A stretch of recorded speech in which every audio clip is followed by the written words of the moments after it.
Hey, what's up, you guys? How's it going? Back here for another card stream, card and coffee, and also possibly a little bit of sketching and drawing. You can hang out with me for a little bit today, and we can chat and interact a little bit. It's a nice gloomy day in LA with a bit of rain, actually, a nice bit of rain, which is allowing me to kind of just stay indoors and hang out. So we'll be able to just sit here for maybe an hour and a half, maybe two at the most, and just chill and chat and do some card opening for a little bit first. I got this box at a local comic shop I found just recently. They were just down the street from me, living here in Pasadena. I had no idea they were even there. It's a tiny little shop. And what I like about that store, it's called P. Dot Comics in Pasadena, is that they seem to be just locally owned, and they're just literally a hole in the wall. But they do a lot of just like curation of vintage comics, and they have a lot of like loose comics, like $2 comics here, $5 comics here. But they actually are really good, pieces inside. Actually, speaking of which, I know this is us talking about like the cards and stuff, but here's just some of the pieces that I picked up at that comic shop just recently, just to get in some of the collection and stuff that I just got into. I like stopping by these kind of vintage comic shops mainly because I've been going through a lot of old back issues of things I used to have that I've lost, or discovering new ones as well too. Welcome, Sirius. These are some old Fantastic Four comics that was drawn by Art Adams, which was one of my favorites. And these were $2 each. Uh, this one was five. This is a Ghost issue number one from Adam Hughes. Amazing comic. Welcome, Yo. This is Lobo number one for $5. Then I found a whole bunch of Weapon X that was done by Barry Windsor Smith. If you don't know who that artist is, Barry Windsor Smith is one of my favorite illustrators, but did an amazing run of Wolverine Weapon X series, which is beautifully illustrated. So I picked up a bunch of these. They were like $5 a copy. Picked up this old copy of Hulk, another $5 comic. This is like another $5 comic. Spider Man was $2. A bunch of the Punisher War Journal early Jim Lee stuff. These were all $2 a pop. So this was $2. This is number two of Spider Man. I have number one. And a bunch of Guyver comics were just $2 a copy. So I think I got a steal going into that comic shop and picking up a whole stack of comics. They're like $2, $5 each. I love finding stuff like that.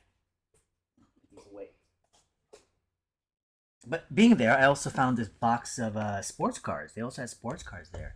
So this literally was a really nice kind of just hole in the wall down the street. This is literally like 10 minutes from where I live. And I have to kind of revisit there once that I can, as much as I can, to kind of pick up some stuff. But they had this behind the shelves. It was a sealed box copy, or not copy, but a sealed box of Skybox 95, 96 NBA cards. Decently priced, and they actually went for a lot more on eBay, as I found out. So I picked it up right away, and I wanted to open it actually.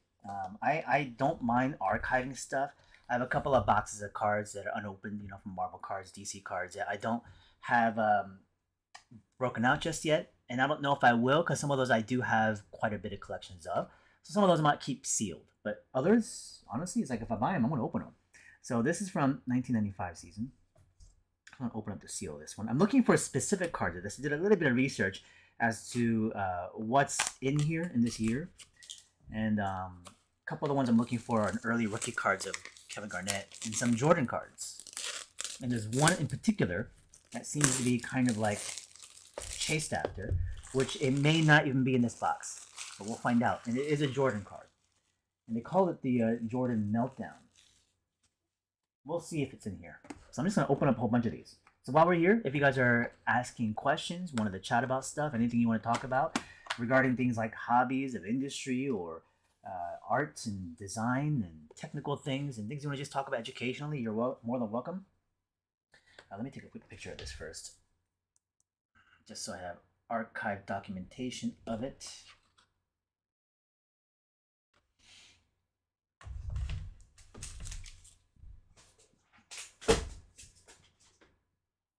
And that will allow us to make sure I have all the pictures I need. So I guess I'll just start from the top and work my way down. Once we open up a good amount of these packs, I will consider doing a sketch demo today. I have my sketchbooks and all kind of materials next to me, as we've done in the last couple of sessions of past streams. Doing these kind of openings and conversations, it does lead into potential certain demos and drawings that I can do for you guys, and so we'll see what we can get. All right. Question from Sirius is, have I ever done any Harry Potter drawings? Well, funnily enough, I actually just recently, or just watched, right before the stream, the seventh movie, the first part, right? Deathly Hallows. So I've been going through rewatching the whole Harry Potter line. I usually do this like once, maybe like a year, 2 years.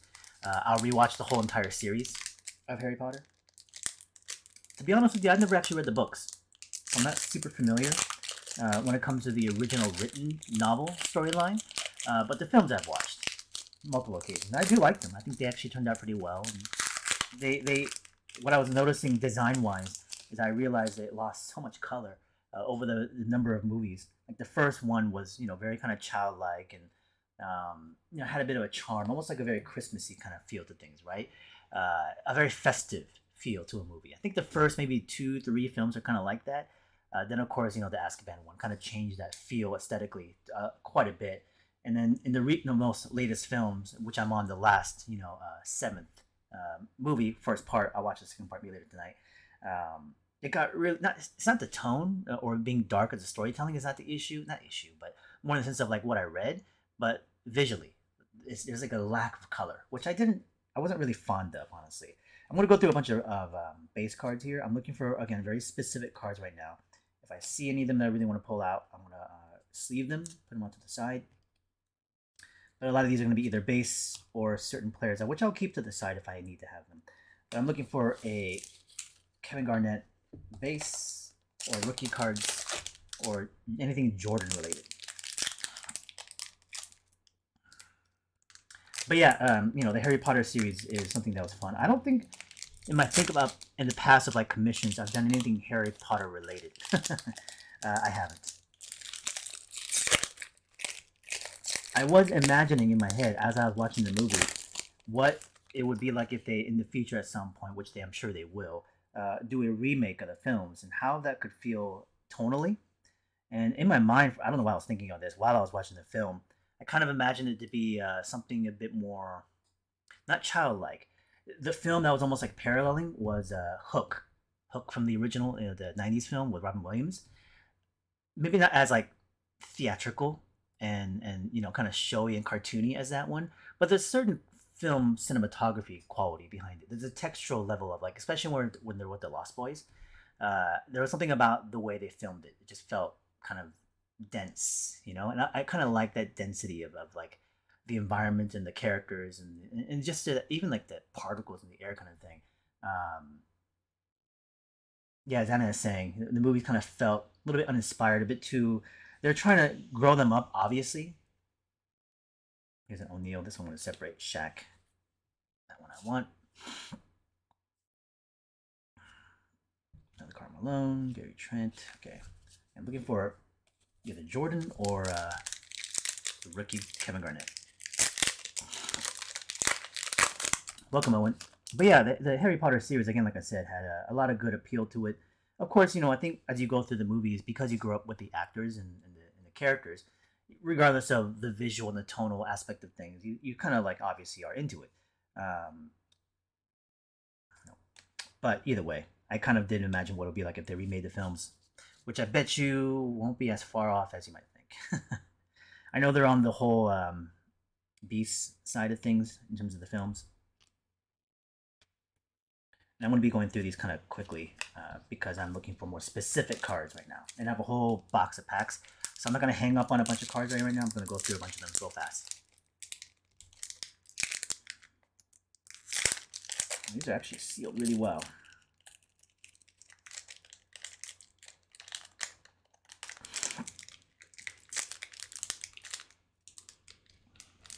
This one will open up with a scissor.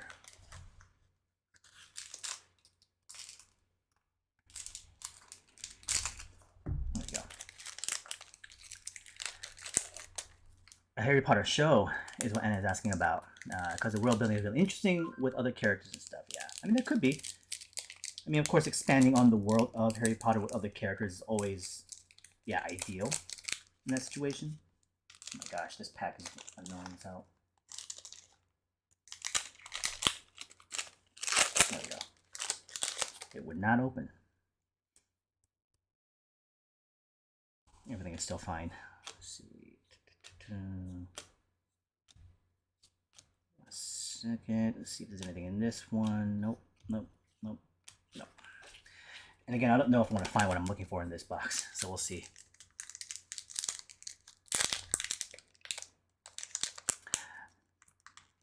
PC was asking, since we're talking about Harry Potter for a little bit, what house do you think you will fit in? I think what is it? A couple of years ago, they had this thing online on their website where you could test yourself to see which house you would be under. I think when I did that, it was something that was going around on Facebook years ago, but it was like an official thing on the WB website. And I think I got Ravenclaw, from what I can remember, but I don't know. What would I prefer though? To be honest with you, I do think that the Slytherin house is pretty cool because I like snakes. Nothing yet in these ones.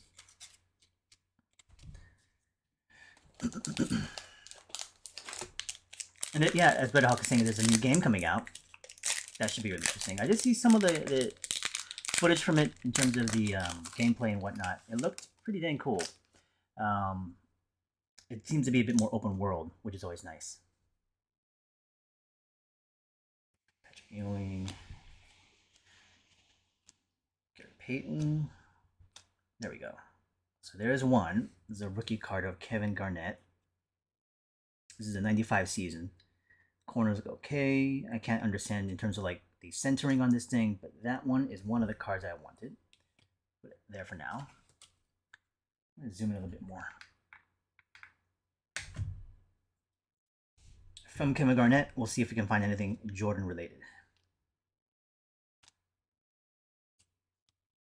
Tracy Morgan.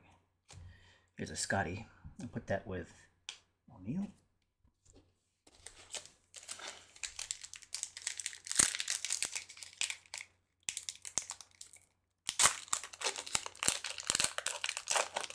I think the aesthetics of Slytherin is also nicer. Plus, my favorite color is green, so I would actually prefer to be part of that coloring.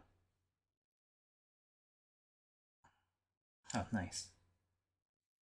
Bogues.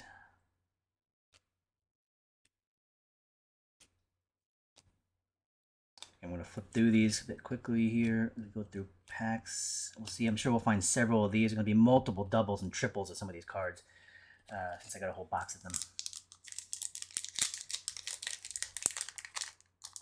About the new Bleach animation, to be honest with you, I don't really follow Bleach. I know of it. I've seen some of the earlier, episodes of the anime series back when it first came out, but I'm not super familiar with anything new that's out for it just yet. Yeah, there's another one right there. So these ones I'm going to, and it has a little bit of folding, unfortunately, on that bottom part of the card, which maybe I can press out, but put that aside for now.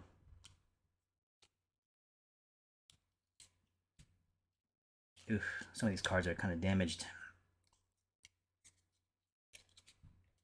Some Morgan, another Scotty. Put these doubles here.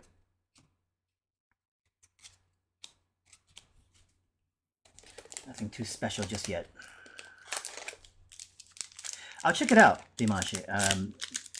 Again, I'm always open to check out new stuff, even if it is something I'm not super familiar with. Aesthetically, it has, piqued my interest when I was younger, when it first came out, many, many years ago. But it, kind of aligns with the similar aesthetic and styling and design-wise from, a lot of stuff I grew up with. So, for sure, I was interested. But I think somebody had asked about, like, about what is that? The people were talking about Berserk, and why I wasn't super familiar with it. It's just that I never really got into it because I was so into a lot of other things, and there was only so much I could watch at the same time. I think I gave it a chance, but I didn't really sit with it for a long time. It's nice, John Stockton, bonus, nice, Cliff Robertson. Nothing yet. Nothing yet. Okay. Got two of these rookies that I wanted. Which Marvel cards do I collect? I do have the Series 2.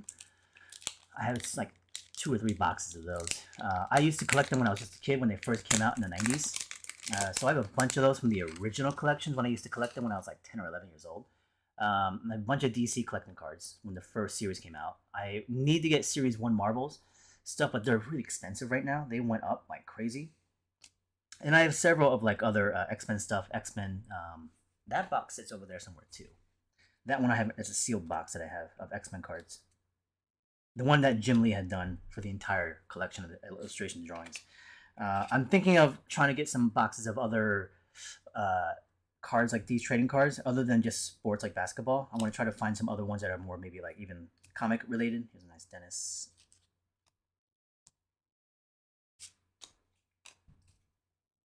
Comic related cards would be nice to pick up on.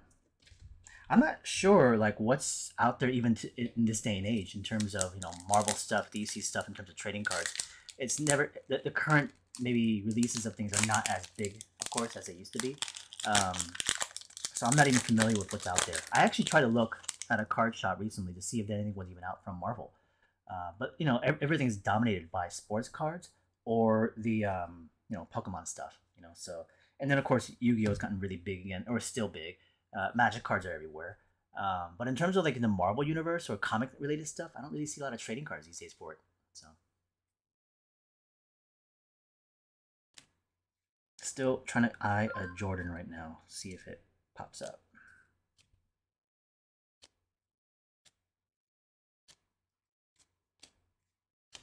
Card away. There's one specific card. We don't know if it'll be in here, but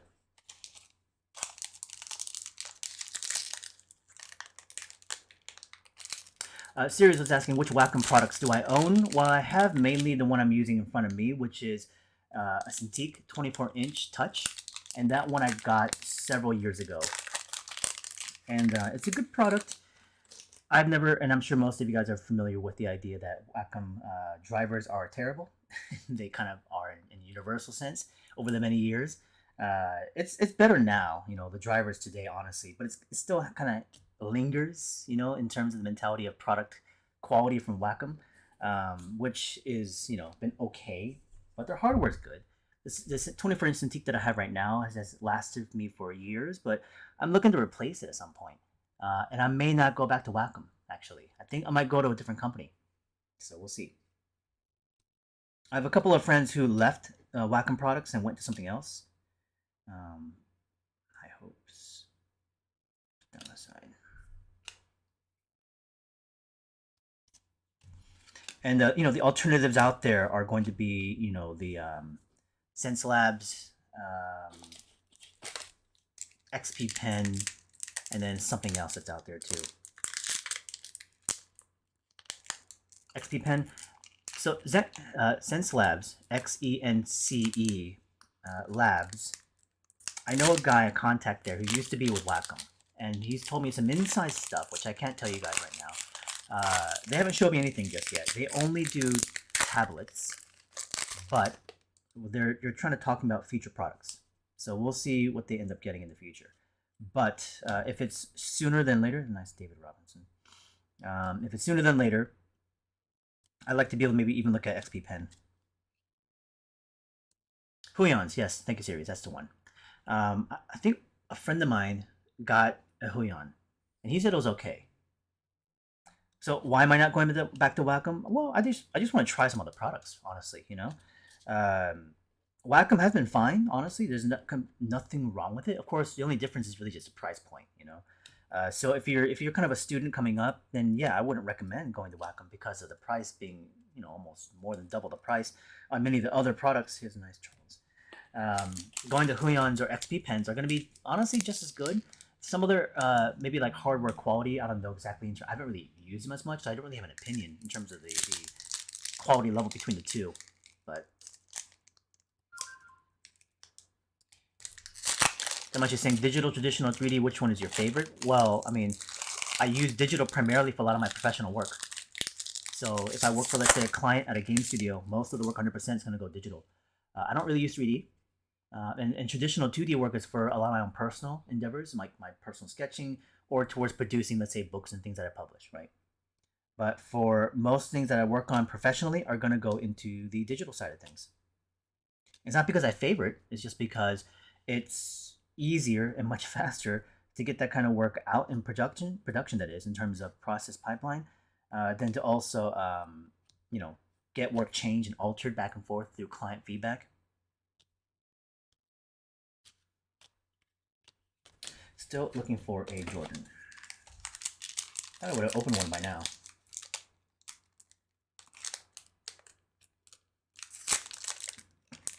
So some person saying, you think of the reason that Cintiq is so expensive is because the whole computer in it. Um, well, they have a Cintiq model, which it is a standalone. So I believe it's also a computer and a drawing tab or a screen, basically. But the Cintiq that I have, 24 inch, is not a computer. It's just a monitor.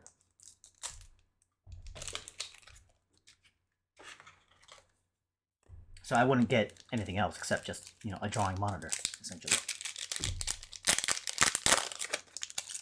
There was like a couple different sizes. It was a 16 inch and had another larger size, something like that. Beckles, you're saying Garbage Pail Kids. They just recently, I saw, have a new collection of Garbage Pail Kids coming out. So I think I might even grab some of those in the future at some point because I actually really like them a lot. Um, I used to have them as a kid as well, but those are all gone. I don't know what happened to those. Nothing yet. Nothing. Yeah, and Beckles, I have tons of Marvel cards. I mean, I'm talking about like boxes and boxes of Marvel cards, and I have folders filled with them right now. Back when I was a kid, and in the last couple of years, I've been recollecting them again. So even though right now I'm opening a lot more like sports cards, I have a lot of Marvel cards also. Right now I'm looking for something again specific here, which I have not come across yet, which is surprising.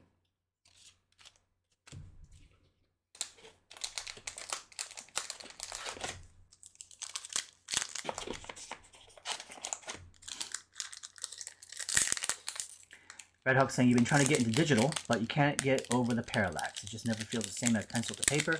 Well, the thing about that is that once you get time put into it, the hours working with any sort of materials, you get used to it. To be honest, I don't even notice that anymore. The whole parallaxing, the issue. Not really. I don't know if it's parallaxing is the right wording, but if you're talking about a delay, right? As you put a stroke down, you're talking about maybe the cursor following your movement and stroke.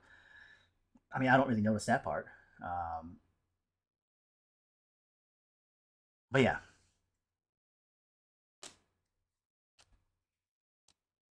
but as I said, everything just takes a bit of time to get used to.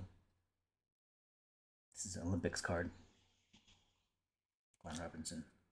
Electrified, Peyton. We're looking for one of these in Jordan. Electrified. There was one over here, Electrified of Mashburn, but we need to find a Jordan one.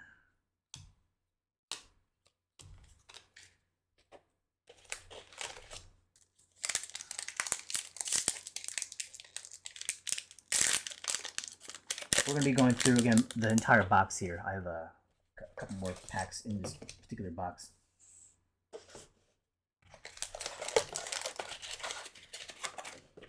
Just a few more packs.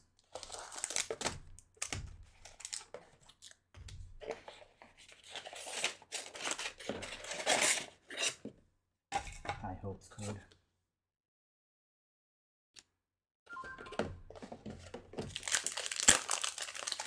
We'll see. Again, in these last few packs, we're looking to get any of these cards that I needed.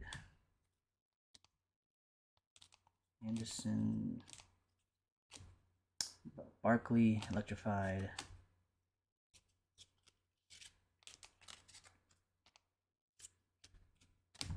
That's crazy, I haven't hit one yet.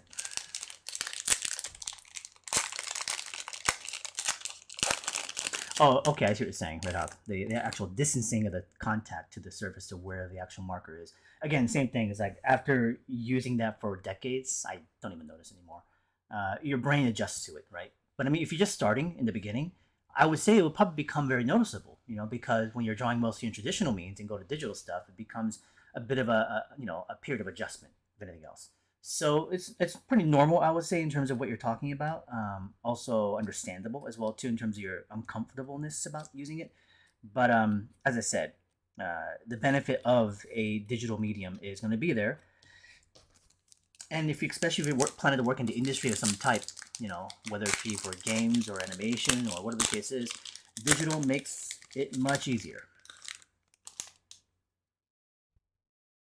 This is actually the last pack. I don't know if I'm going to find one here. We might not get one at all. Oh, there we go. There's one. One. I was hoping for more, but we got one. That one's actually a nice one. Rookie Rashid. I like that player. So, let's see. I got 2 Kevin Garnett rookie cards and 1 Jordan electrified. Just going to sleeve these up real quickly.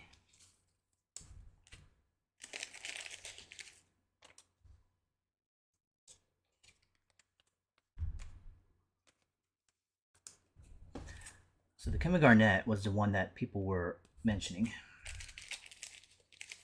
These are vintage, who knows, from 1995, 96. And then we have the Jordan card. Corners look good, no bents, white edges, nothing. Don't know about centering. I'm sure they can figure that out if I plan to send this to grade. And these will sleeve up later on in a more plastic hardened container. So we keep those there for the moment.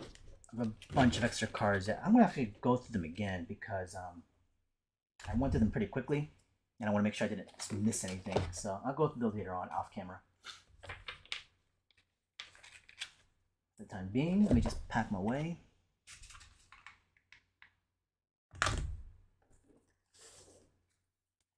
Some of these ones will sleeve up the O'Neal.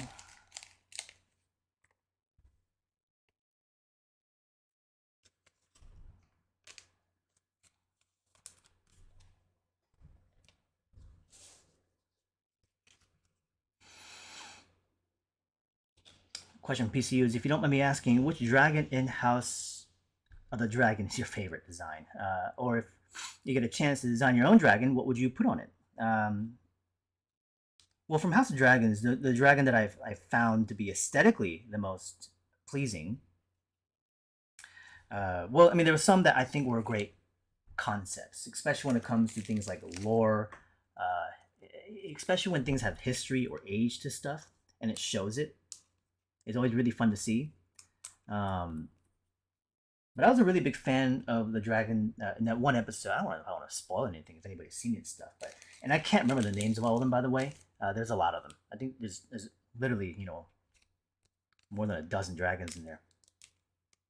But it was the one that came out from under the flooring where they were doing the actual procession for crowning of the king. I don't remember the name of that one. If anybody knows the name of that dragon, let us know. That one I thought was pretty cool looking. I think it's because you got the most clearest view of it too, a lot of times. But if it was, in terms of like designing my own dragon, what would I put on it? I mean, those are so they're connected such a cultural sense in the European dragons, from the medieval side of things. So they have a very specific look in terms of their design, right? I like their aesthetic in terms of what they went with, which was to put the wings and the arms in the front pair instead of, let's say, like, kind of making it a quadruped with extra wings in the back. That kind of dragon is pretty cool too, but I actually really do like more the bat style of dragon, right? Where its wings and its appendage are the same. So I'm fond of that design. It's just that the extra weight of like having the front pair arms and back pair legs, and then of course the whole wing structuring, anatomically just makes it look kind of a mess, sometimes. Like Asian dragons, I don't mind, the whole serpent style.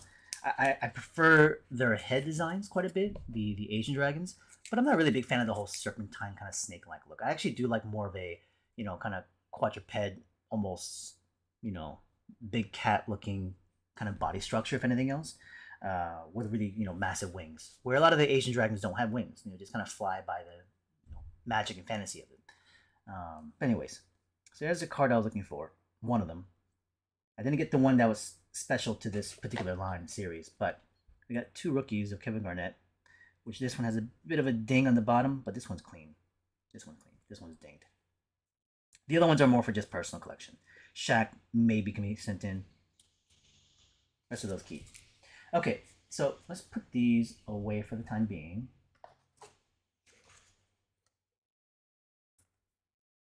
All I had were these boxes. I'm gonna clean some stuff up a little bit.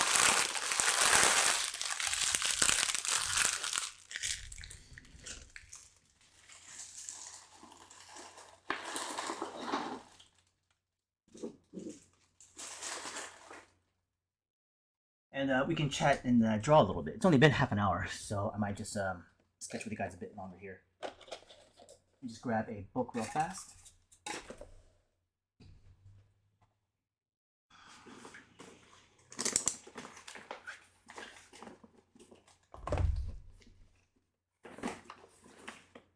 And speaking of dragons, I think that would be a good opportunity and chance to draw some.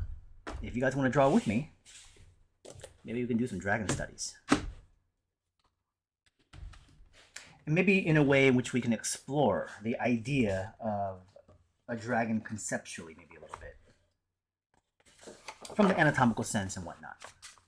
This is my accordion book, which I'm going to be using to draw and sketch it. And I'll be using my fountain pens as well too. I wonder if there's anything in here. This is a. Let me actually give you a quick sketchbook tour. This one I just recently refound in my car. It was sitting in the back seat, and I forgot it was in there. This is an older book. This sketchbook is from 2016, I want to say. Let me see the date. If there's a date in it. Oh, it's 2017. 2017. Okay. So this book is 2017. So is what now? 18, 19, 20. 3, 4 years old now. Quick questions again. Sorry, I missed a couple of them here. Milutin's asking, I have a huge respect for the work. I have a kid who's into drawing. He's 12. Should I teach him the basics, such as perspective, composition, or should I leave him to develop on his own? So, Milutin, a very delicate question, in terms of subject matter towards, how do we, kind of deal with that kind of engagement or, I guess, involvement for someone who's younger into the interests of the world of drawing and design. Not even design, the idea of just creating through illustration or sketch. I'm very much on the side, especially at him being 12, to kind of develop it on his own by play at first. So, of course, I think back on my own kind of history on stuff. And, of course, nothing I say here is necessarily factual truth in ways you have to kind of go by raising children, right? But all I can give you is based on personal experiences of things that I've gone through myself. At his age, I do remember and recalling having gone through some kind of educational experiences of like drawing, still life, that kind of stuff. But it wasn't so structured and using things like composition, proportion, perspective. It was more just like, here's an opportunity to be in an environment to just sketch and draw with other people. And I think that in itself, I think is what you might want to do more of, which is to introduce, you know, um, introduce your kid to be able to be in an environment with people that are in a similar kind of like-minded situation that they're interested in drawing, and you can also show evidence of like things that they can what can be done possibly, in terms of the route you can take going into the future as being an artist, right? So it's not so much about having such a formatted thing about take this kind of class for educational process and techniques, but more of a sketch and draw the things you like. I will give you an environment and location to also absorb information based on other people going actively searching for things themselves. As the kid gets to about maybe like 14, 15, getting into high school, is where introducing certain books, more notable people that they can follow, and then of course being in school to find also friends in a community that could also be interested in the same kind of things would most likely be the best kind of pathway, in my opinion, because that's kind of the pathway that I took, which I found very enjoyable. Now, is there a better way than what I've gone through myself? I mean, more than likely. I don't know what that is because that's not the way I led it. Um, but it did work for me, in terms of like the engagement, the encouragement, the validation, but also the challenge. It wasn't easy, but because I had the right groupings of people, it helped tremendously. So don't worry so much about looking for programs and classes specifically to like actually train a technique, but more of programs and access to things of events and locations to go try things out to play, essentially. I hope that helps a little bit. Um, what do I think of the Kaido transformation? Dimanshu, I'm not sure. I'm not sure what Kaido transformation is. Give me context. John Albert is asking, does studying concept art help simplifying things when illustrating a scene, or should studying concept art be separating from illustration? Well, there's a lot of things you compacted in there, John Albert, in terms of like you trying to define a certain role a person's trying to take, right? There's concept art, you're saying, then there's illustration, you know. So are those two in the same world? They can be, you know. There can be. Okay, so let's try to even define some of the wordplay based on how I observe them or see them. Okay, keep in mind the fact that again, these are based on how I'm able to opinionize it based on my own experiences and observations of roles that may fit within the people of industry. All right. For myself personally, I always find that conceptual art and illustration can be one and the same if we label it as conceptual art or conceptual illustration. What is in concept art, concept illustration? Well, there are conceptual pieces that gives you an idea as to what a scene, what a moment of story, or what a location might potentially look like. It's in no way production. It's pre-production, right? It gives you clients or let's say people with money or people in production later on an idea of what it could look like, right? It's conceptual. However, there's the conceptual art that, in my opinion, deals more on the side of things of large picture, okay? Things like color, mood, story, lighting, that kind of stuff. For me, there's the other side of concept art and illustration, which is conceptual design. So design and illustration to me are kind of two separate things. Now they can, again, like I said, work hand in hand. You can design an illustration based on its composition, its storytelling, it's some of the elements within in terms of the features and the parts. And some things have to also be individually designed if it's something that's being created, out of your head. So an illustration does incorporate design, of course. But so what is design then? It's problem solving, right? So me labeling myself as a conceptual designer, I'm trying to be a visual problem solver at a conceptual stage based on ideas that people are coming up with, and I have to then show them conceptually what that could potentially look like. That can then go into production of actually producing 3D assets for a game or physical assets in terms of production in a film or movie. That's how I usually would separate those two things, right? So for me, conceptual design would come first because you want to problem solve the things that work within the world and how they look. Then you would do conceptual illustration that can happen at the same time or afterwards, which gives you the bigger scope of mood and color and lighting and sense of story and the expansiveness of what the world is like, feeling wise, right? Then it goes into the productions of things because if I go into production work of concept illustration or just illustration work, that could be used towards print, advertising, marketable materials, right? That's the way I would potentially kind of like label those things. So if you're saying does studying concept art help simplify things in illustration or illustrating a scene, it could. It could because again, conceptual illustration is still very much an idea of how things can look. But if you're talking about illustration, but what are you applying the illustration to? That's the question. Are you applying the illustrations to things like gallery work and shows? Is it going to be for print and books? Is it going to be for going to like comic cons and shows and you selling that kind of stuff as small little prints here and there too? What is it for, right? What are you illustrating it for? And any sort of work in the commercial field of industry, illustration, the concept design or art, it's applied towards some sort of product, right? We're working for some kind of client or company. So we're commercial artists that we have to fill a need as a visual problem that can be then commercialized and marketed and also sold. And some things and items like the illustration can be the actual products to be sold, but the concept art and designs are never sold, right? They're just the processing productions to make that product, which is going to be a game, a film, a comic, whatever the case is.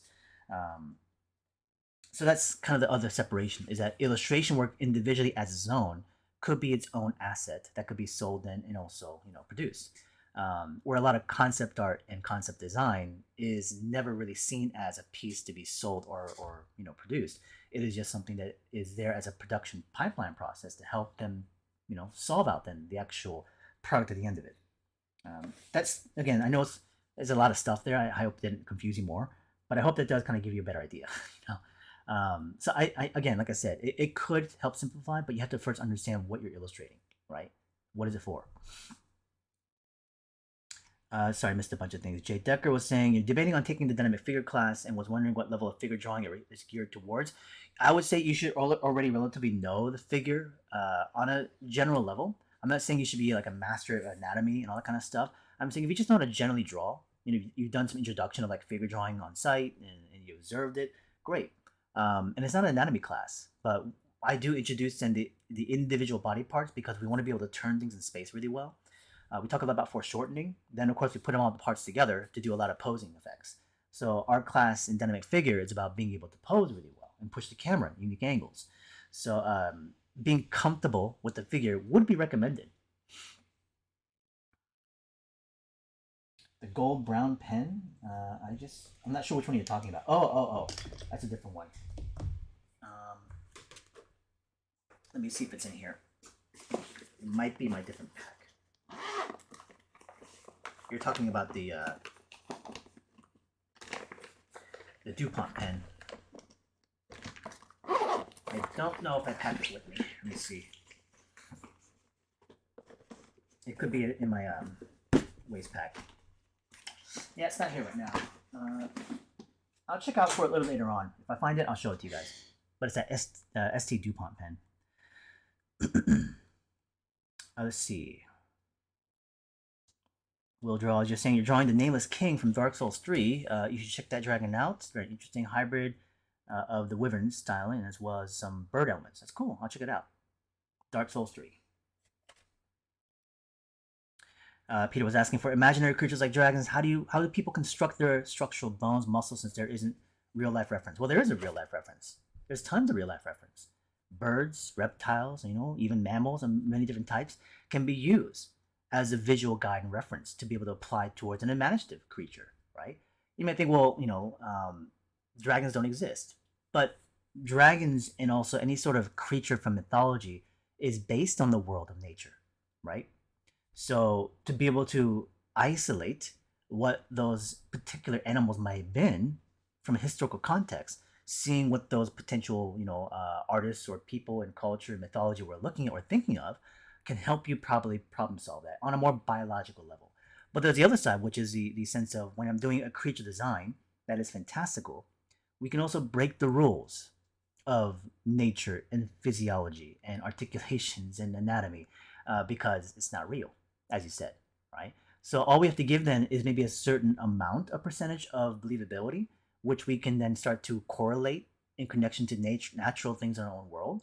And they say, that reminds me of a bat, or that reminds me of a bird, And so then you can use that as a way to help sell the idea. Again, we got more spam and botters in here. Give me 1 second. I don't have a moderator in here, so.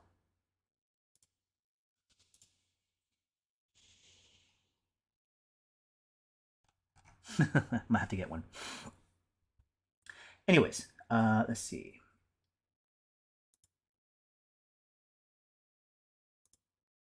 Report that.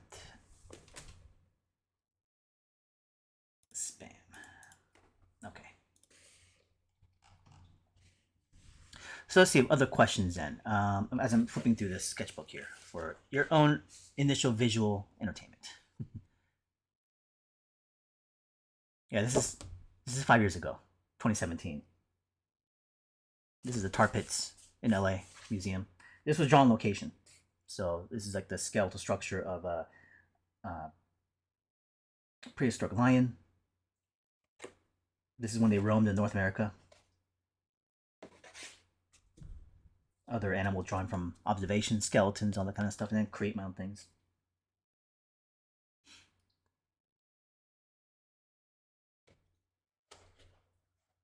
Jose's saying, you're into art, but never got good at it. Your kids love the Ninja Turtles drawings. Oh, thank you. Appreciate that, Jose.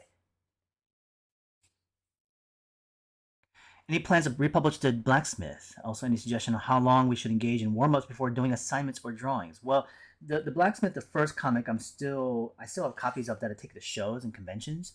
Will I republish it in the future on my own? Potentially. I'm planning to still make the second book, and it would be nice to have that second book out by next year. So next year I'm hoping to have 2 books out, which is the second Dynamite Bible and then of course the second blacksmith comic. We'll see. I don't know if I'll be able to do it, but that's my plans initially. Is composition for book cover technical or based on feeling? On book covers, well, again, you're talking about illustration work. Okay, so it incorporates both technical and visual feeling because you're talking about storytelling, right? So it's got to be captivating as an image, and it's got to catch the eyes of what the viewer is, and then give them information about what it could be about. So it's technical because we use technical techniques, how to draw, paint, drawing the figure, maybe anatomy, maybe going to perspective, building forms and color and value, all those things. So those techniques and technical things. But the feeling aspect of it then goes into the illustration as to what it's trying to say. So the book cover incorporates all of that.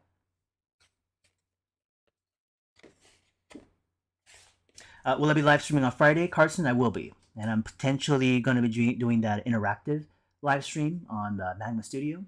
So that will most likely happen Friday, probably around 11 a.m. my time.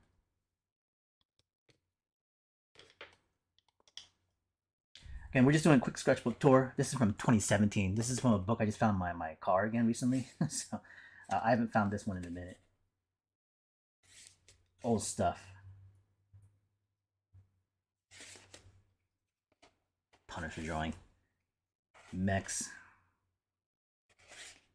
This is 5 years ago, and I look at a sketchbook like this one here, and I already know I've improved by tenfold, This is one I just did yesterday.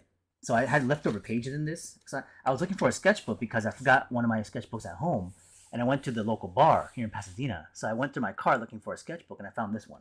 So the last drawing I had done was this back in 2017, and then this is one I just did yesterday. Again, some of the drawings in here aren't bad. There's some relatively close line quality to that one. But the other ones I feel like is not as strong as it used to be, as I used to imagine. I feel like I'm much better now. Especially in the fact that, I did try to push this quite a bit back then from 2016, where I was trying to push the figures in terms of posing and camera, but I didn't always do it, confidently. Okay, let's put that away. We're going to draw in this sketchbook, and we'll do some dragon studies, because we were talking about dragons earlier. Now, you guys got me hooked on the idea of dragons.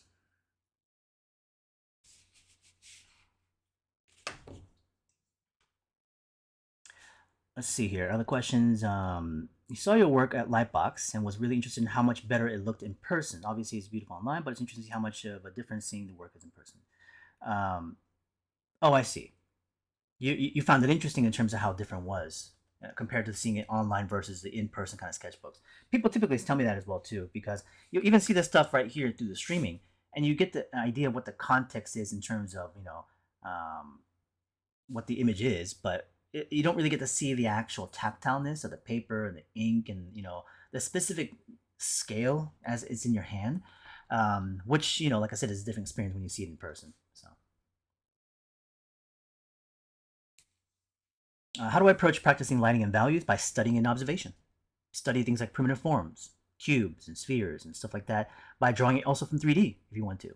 You can find a lot of digital images if you want and draw from those observationally, right?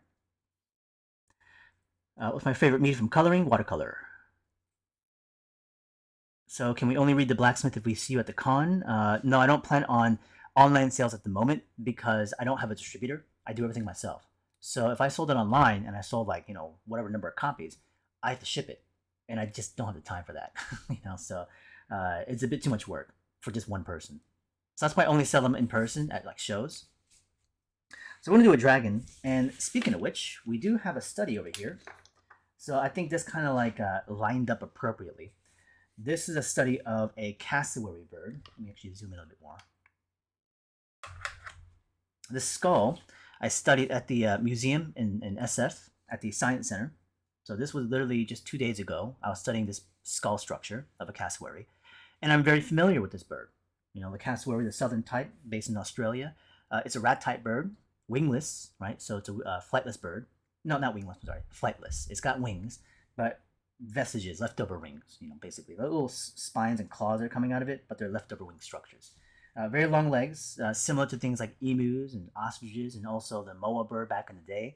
And the males are usually a bit bigger than the females, but they have this really large crest on the top of their head.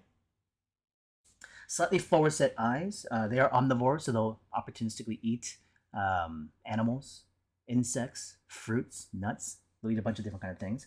Um, but as a bird, of course, they're structurally similar to a lot of other kind of birds on the planet as well too. But people will usually call them living dinosaurs because, of course, dinosaurs through the evolutionary chain, you'll see many birds of today are connected to theropod dinosaurs back in the day, right? So bipedal kind of structures of things like Allosaurus and T Rex and the raptors and whatnot are going to be the leftover bird essentially. So the cassowary, when you see this thing in person, you kind of know what they're talking about. You give this thing a tail, all of a sudden you have a dinosaur. But now we can take this animal that exists still today on our planet, and I can then reconfigure it to be something a bit more fantastical. So somebody asks, like, well, how do you come up with anatomy based on things that didn't exist? Well, I'll be using the information anatomically from this particular animal. But then what do I change? What am I adjusting? One of the bigger parts is going to be proportion. Proportion of sizing, length, squeezing, expanding, right? From the larger components of the neck and the head to the body and the legs, to even the smaller stuff, size of the eye, size of the muzzle, the crest. Then I can hybrid. What if I want to intermix some of the stuff, right? Maybe instead I'll give it actually large wings, or maybe this particular dragon doesn't have wings. But then is it a dragon anymore? Is it just a dinosaur now at that point? What makes it a dragon, right? Well, it breathes fire. Usually dragons typically can't fly, but from other sorts of mythology and different kinds of storylines, there are dragons that don't, right? From like Tolkien's dragons, the first dragons that came out didn't fly, and then there were ones that came out afterwards that flew. Um, so we can definitely design dragons that aren't necessarily flight types. But if we are going to, I think about, well, what kind of wing structure do I want to use? Do I want to go classical kind of bird structure, or do I want to use a wing type of a bat, or something even more prehistorical like pterodons and pterosaurs? So my mind is now going through all this potential visual information in the library of my head, visually in my head, of these kind of things we're talking about. Bats and birds and dinosaurs and structures that I don't have to necessarily look up and research right now because I've studied those things in the past. Now I'm saying, I'm using visual memory, and you're saying, well, I don't really have that stuff. What do I do? Research it, look it up, find online images, right? So using the cassowary bird, then I'm going to hybrid other things together. We'll draw a dragon over here. Okay. I'll open up the sketchbook a bit more.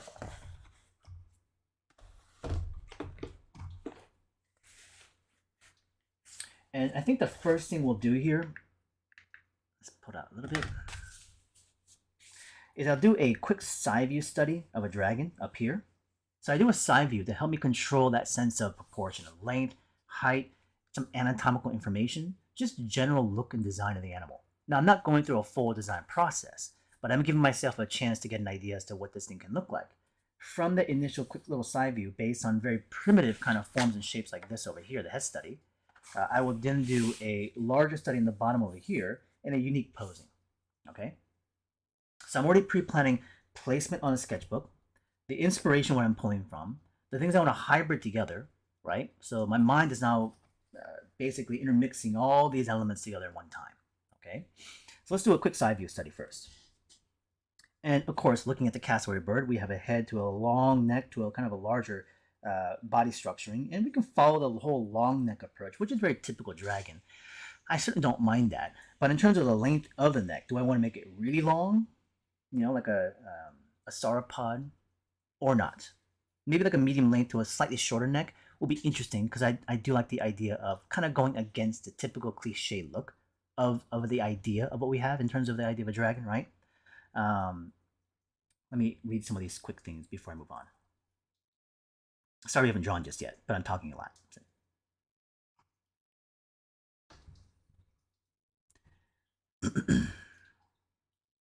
Alias, that's an interesting question about what I would do to, draw differently on some of the past sketches. Maybe in the future, later on, you can ask that question again once you have a bit of time at the end of this.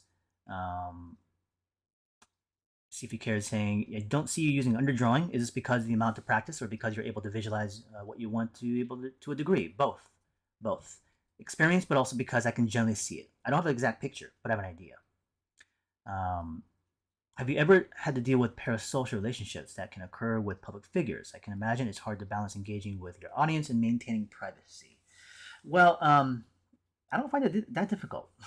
you know, uh, in terms of like doing things I do on my own time, and I just recently traveled to SF, and I don't mind sharing the things that I'm doing, but it's not like I meet up with a lot of people, and there are some people here and there that will recognize me on the street. It doesn't bother me. So I don't really have any sort of like anxieties between the connection of the two, honestly. But yeah, I share a lot of what I do online. My hobbies, my travels, drawings every day. The things I just kind of do day to day. Uh, how would you study weird forms like smoke and wispy clouds? Well, that's the thing. You have to find out and problem solve the shape of that thing. Okay, shape language. Okay, let's get into it now. I am going to use the cresting of this cassowary bird. I'm going to start with just the shape of the head as a side view. We just start with a circle. I am going to elongate the front muzzle. I'm going to give it the crest on the tip of the end of the actual piece there. We'll give it the crest on top of the head, but I'll extend it with additional pieces. So what I'm taking now is that big crest piece on the top of the cassowary, and I'm multiplying it and playing with it proportionally. And it kind of reminds me now of the Dilophosaurus a little bit. We'll use a line for the length of the neck, but I'm thinking I'm not going to go like high and down. I'm going to kind of go straight and up, maybe. Kind of up like this. And we'll give it the kind of the wattles underneath, much like a turkey or the cassowary bird. And we'll give it a high arching back with the vertebrae sticking out. And the body frame is going to be in here with a big front end breastplate bone structure. We'll extend down to the hips and out to then the tail. And the tail will have a large sail on it, kind of mimicking and mirroring the shape language of the crest in the front end. We'll put the arms up here, and this is going to be a bat-like structure arm with the wings, because I find that to be the most logical in terms of the way the animal can be built. I don't like the idea of giving it like bird wings on the top of the back. I could give it just bird wings, but I want it to be able to walk. So of course, bat wings are the best in that situation. I can think about insects as well too, and insects is another great place to look at in terms of wing structures. But again, they don't use their wings to be able to use as limb structures to walk on. I'm trying to think of any animal, insect-wise, that does maybe do that. But any form of insect, usually the wing structure is hidden underneath the carapace shell in the abdomen, connected to the thorax. So usually in the appendages, you don't see the wing structure on them. So I'm looking at maybe the typically of the bat structuring. If I think about fish underwater, flying fish, obviously on the pectoral fins that could be coming out, but they're not going to use it for walking, as I said. Now, unless this is a bipedal animal, that makes it completely different. So if I do a bipedal animal, but the thing is, I don't want it to be very heavy weighted on the legs. I actually want it to feel more like the bird here, where it's kind of thin legged. So I'm going to make this more like the bat wing. So I'm going to have it coming down over here. We'll kind of shorten it on the front end, give it a joint structure there, and elongate that forelimb.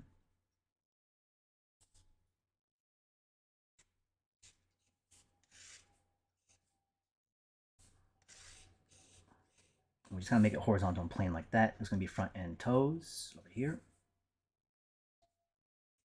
Again, not a lot of dragons share this kind of structuring. Let's give it the back pair of legs, which is going to have a thigh. I'm going to shorten it, make the legs really kind of thin and short. So I'm going to make that weight look a bit thinner on the back end.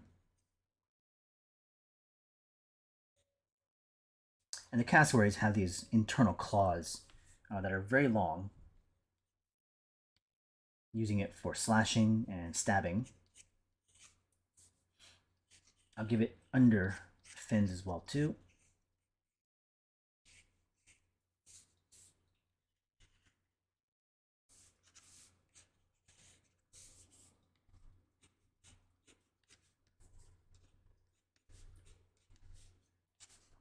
So that'll be our basic design of the dragon, body language wise.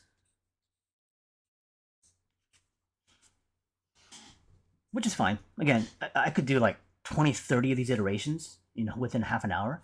And I can show you many, many different kind of like, morphs or adjustments to this. Anatomically, in terms theoretically, in terms of the design of the function of the things, flight or, kind of mobility, mechanics, maybe other things too, the way I want it to feel. With this one, I want this animal to feel somewhat nimble because these cassowaries are very light-footed. They're quite quick, very intimidating looking. So making kind of fat and rolly and heavy is not going to be very kind of like threatening in that way. As like an immovable kind of like like a imposing kind of structuring, it has kind of that wall kind of sense of it being very a heavy set structure. But this one I wanted to be again light footed, right? So making it thin appendages, elongated, low down to the ground plane is kind of what I'm doing, which is going to be somewhat near what the cassowary does also as well. Um, let's see here. JD Icker is also saying thoughts on the Banshee design from Avatar. The cassowary crest low key reminds me of that as well too. Upside down beak of the Banshee, yeah, because the Banshees in Avatar do have that underneath the jaw structure, the mandible. It does have that fin that comes downwards, which could be used like a rudder or stabilizer as a flight. The wing structure on the Banshee though is really interesting because it does remind me much more insect-like structures because it's got transparency levels to it, um, and it almost looks like it has like inner spines, much like a wing structure of an insect. So that one has a bit of an interesting hybrid to me. I think out of all of the animal creature designs, the Banshees are the most interesting out of Avatar.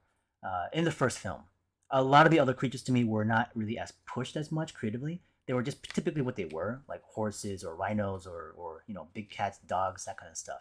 And they have visual twists and they added appendages, but to me they really weren't that much more interest in them. I found that there was much more variety, especially when it came to the Banshees, like color set wise, pattern wise, proportionally as well too. So I thought they spent more time with that particular creature design the most. Okay, so let's go into now a bit more of a larger angle of view. And with this one, we'll play with it in terms of how I'm going to pose this. Let's see what we can try. I'm going to move this over a little bit. So keeping this kind of set within the frame, what I'm going to do, in my head right now, I'm playing with the idea of what this animal's doing. Not the exact image, but in terms of what is it actually doing. Is it flying? Is it walking? Is it eating? Is it just standing there? What is it doing, right? So first with the idea, then I have to now potentially visualize, a general thought of like what angle of view I'm looking at it from. So for now, I'm going to do an angle of view where this thing is going to be walking bipedally towards the camera. I'm going to put the camera a little bit lower so I can look up at the animal to give it a bit more height and sense of, I don't know, epicness, I guess, sizing and scaling, a bit more of a chance to kind of promote it as something a bit more visually with flair. So we'll put the head over here, facing that direction to the neck, and the body would be behind it. And so the wings would come towards the view of the camera, because if I do that, I don't have to worry about the length of it going all the way out to the edge of the paper. It's going to be coming towards us. So with this one, I'm going to build it with structure. No, I think we'll just go straight in and draw it. So let's start off with the crest on the top of the head. As I go into the crest, and as I've drawn this, let me just kind of zoom in now to that specific part. Now, I know this isn't much. It's only supposed to represent this portion right up here, which is what this part is here, okay? But the thing is that this little bit of information is vastly important for me, particularly when I'm drawing this thing for you guys right now. I have never drawn this animal before, okay? I mean, I've drawn many dragons, but I haven't drawn this very particular one. This is me just kind of creating it in front of you guys, okay, for the first time. Inspired by a cassowary. Have I ever drawn a dragon inspired by a cassowary? And to be honest with you, no. I've drawn a lot of dragons that are inspired by pterodons, who also have a lot of these kind of crest-like structures, but not in terms of this kind of similar structuring. But this piece right here is vastly important because it gives me one really important thing in sketching and drawing. The control of scale, the sizing of your piece. My sketchbook is not really big, okay? So the bottom of the page is not much further than where this is right here. And I want to make sure that everything fits. So based on this piece of crest alone, the rest of this image is not clear, but I have a good idea as to where things are just kind of situated. Proportion in terms of sizing, body, wing structure, feet, where they're just going to generally be. I can already kind of somewhat plan out where they're going to go. Okay. Now again, it doesn't mean it's a clear crystal idea of a mind picture that I'm projecting onto the page. That's not what this is. Because as I'm sketching and drawing, I'll alter it. I'll change the position of stuff. Oh, I think the arm could be better up here or lower, whatever the case is. So I'm not constrained or chained to the idea that I have right now.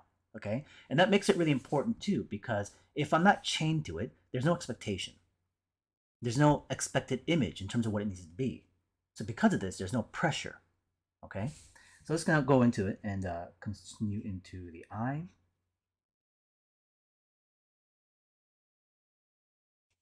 I'm going to go out from the muzzle with the additional fins.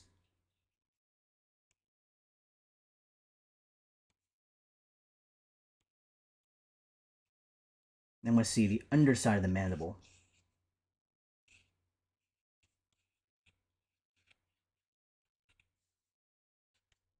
I'll give it like these kind of weird little sacs on the side of the neck, which will have these kind of dangling wattles, like a turkey, like I said, but also the cassowaries have them, which is why they call these things the double-wattled cassowaries. Double-wattled cassowaries. We'll have the body come up this direction. And what I'm going to do is have the arms tucked in, but also kind of hanging down, kind of like this. So that way you can kind of see the wings coming off to the side from the wrist. So imagine where this arm structure is the shoulder to the elbow, down to the wrist. But from the wrist is going to be a bone structure that expands outwards for the wing. But you can also use then the fingers. So imagine you have a wrist structure, and then the fingers, imagine if you elongated them.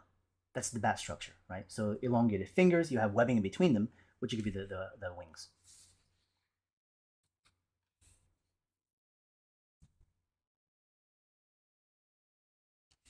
Let's see here. Let's go into now the back end. This is where the vertebrae is kind of sticking up. This is where the, again, shoulder region is going to be. We have these large pectoral muscles with the bone structure. And this is where in birds, you'll see this like breastplate that sticks out in the front. And there's a huge breast muscle that connects into it. So it's almost like a front ridge to accommodate for the massive, weight it's got to lift. And this will overlap the belly region. So again, the wing is going to come forward out this way. This one's going to come out this way. And the forearms, the elongated structure of the wings will come towards the camera, because it's going to be walking bipedally.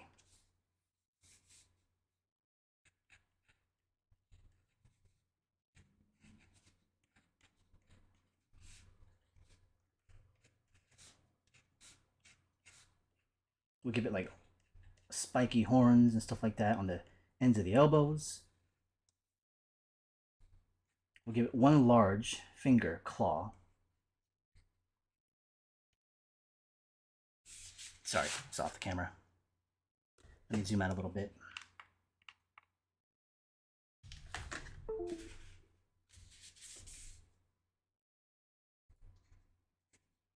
And this will close inwardly for the elongated fingers.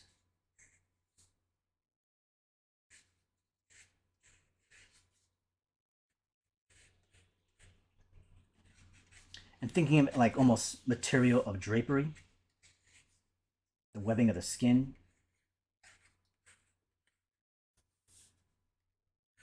Folding in on each other.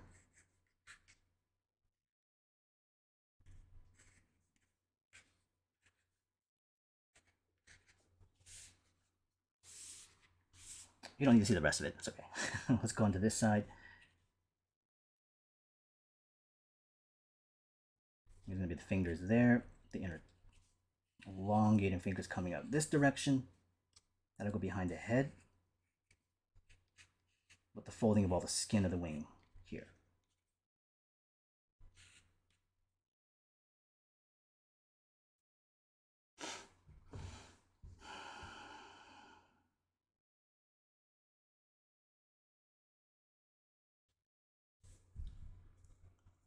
Sorry, just reading a couple of the questions. A. Beckles is saying, or asking, so you're adding detail, tightening up the sketch while paying attention to proportion and perspective. In this situation, yes. All right? So I'm having to deal with all that at once. because I'm detailing components and pieces, controlling the proportion and the angle of view all at one time. Okay. Um, However, in the beginning, as you're training, it's important that you maybe even do a preemptive study of this. It could be a shape form study, a small thumbnail, multiple repetition to get the angle and the camera, but also everything in place and proper aesthetics and control also in connection to the initial design, right? So they have to be on model. Give me a second. I'm gonna extend this out this way a bit more.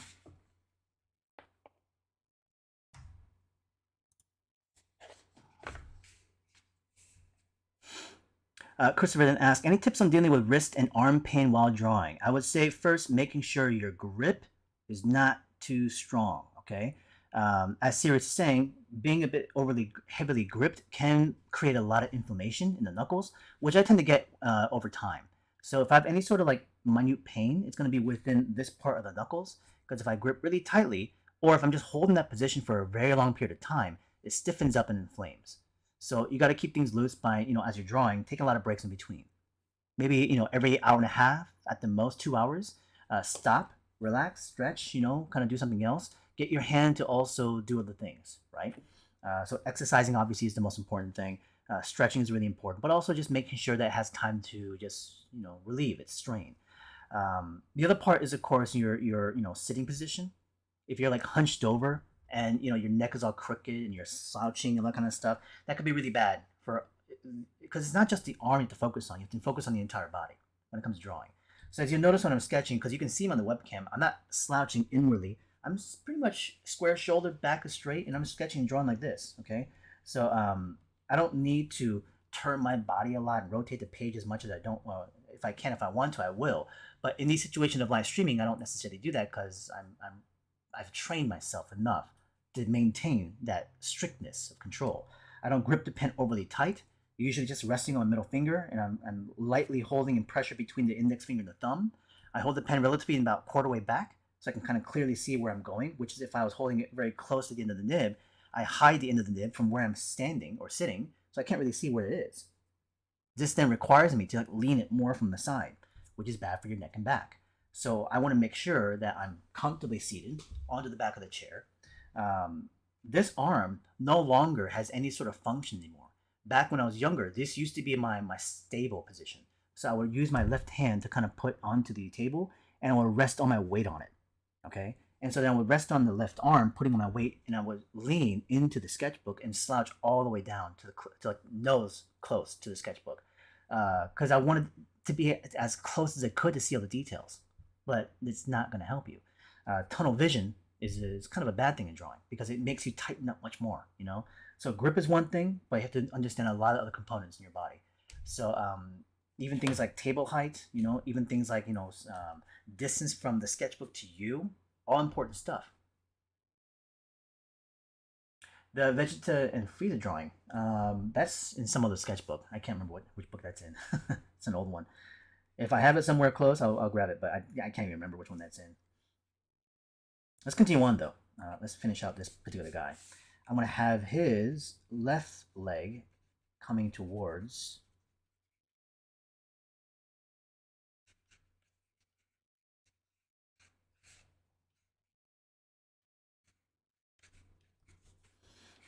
And we'll have the tail. I'll have it kind of go up this direction. We'll see the sail and the fin.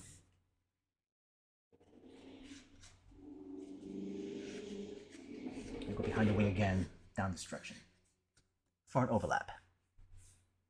So this foot's going to come towards. And I'm going to use the cassowary bird as part of a way to create the foot design.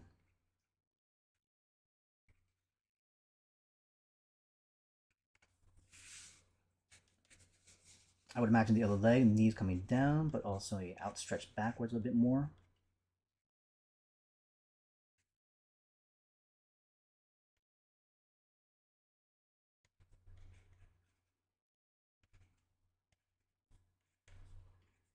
We just need to see evidence of it.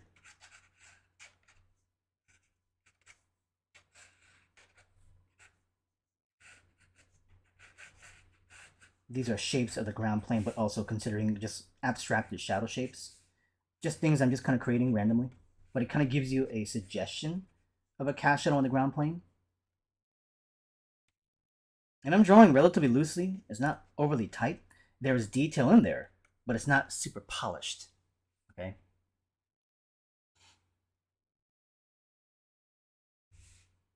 Uh, let's see. Looks like a Monster Hunter creature. Yeah, for sure. I like those designs a lot. How are you able to show speed in character acting? I would say looking at film really helps a lot. Actually, even real, movement. So things like sports, contact sports, or fighting sports, really helpful too. So to be able to actually freeze frame certain video will be critical.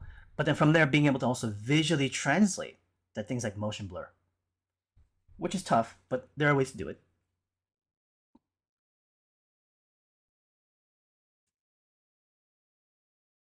Yes, it is a dragon.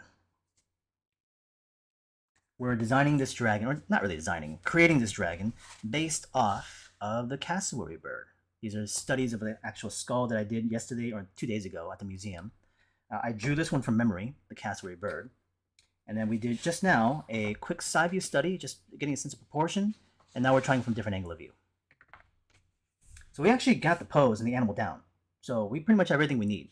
So at this point, we are now going to add more details to the rest of the dragon. So to do that, let's zoom in even more. And then we can kind of focalize into a specific area.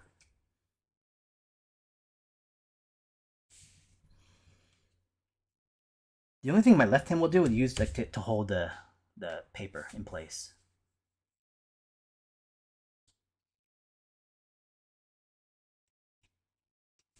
So we'll add additional lines for details, but we'll also add surfacing information, maybe like ridges and slight texture indication, a little bit of hatching, some drop shadows.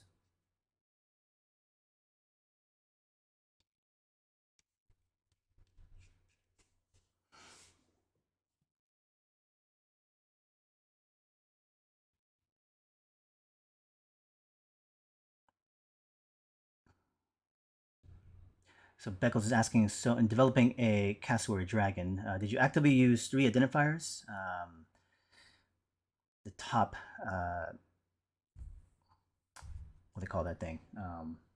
The frill, I guess. Talons and skull. Yes, basically. Merge them with the dragon. Well, I'm basically taking already what's there from the bird and just kind of like adding some reptilian aspects to it as well, too, if anything else, right?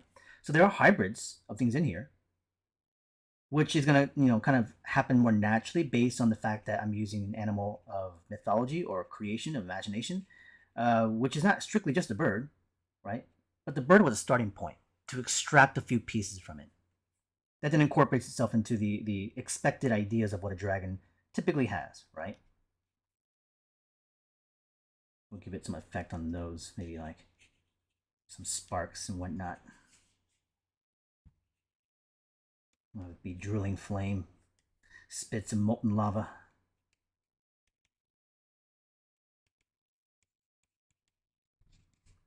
Some additional anatomical information around the mandible.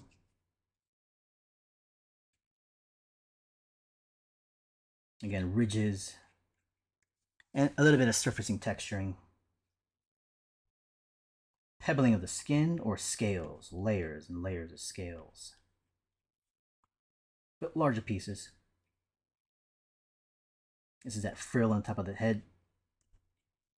Thinking of it more like bony or texture.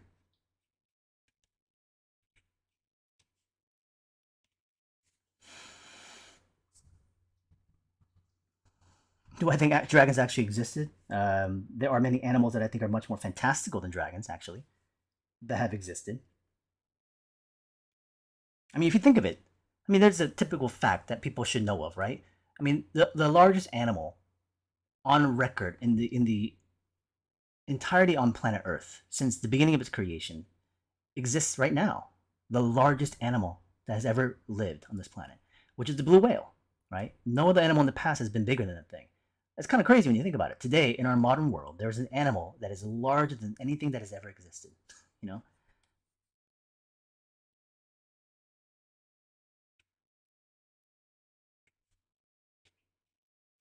And could there have been animals in the past that we have never really, discovered or existed, or they've gone into extinction? Probably, right? What cards did I open tonight? I actually opened a box of 1995-96 season NBA. And I was looking for a couple of specific cards. I was looking for a rookie card of, uh, damn it, got his name again already. I was looking for a Jordan and this one here. And then the Kevin Garnett rookie card. So this one I found. But I was looking for other stuff. And typically in this box, I saw some people opening it. You would get multiple of these cards. I only got one. So I kind of had a bad box, actually.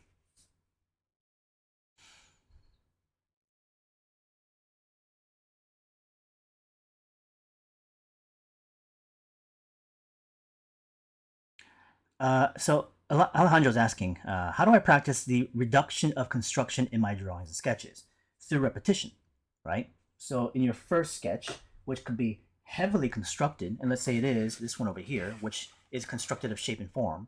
If I did another version of this down below it, can I construct a little bit less? Most likely, right? And if I did it 4 or 5 more times, could I construct even less than beforehand? To the point where I can maybe even just straightly go into the drawing without the construction. That could be the intention, but that doesn't mean that's going to make you a better draftsman. Because if you completely disregard construction at all, then you're never going to be able to build that visual vocabulary over time, right? How are we able to show light with color, with watercolor? Well, we use the white of the paper as a highlight area because there is no white in watercolor paper, or watercolor that is, unless you're using opaque watercolor. Um, but we also use saturations, right? We totally control watercolors.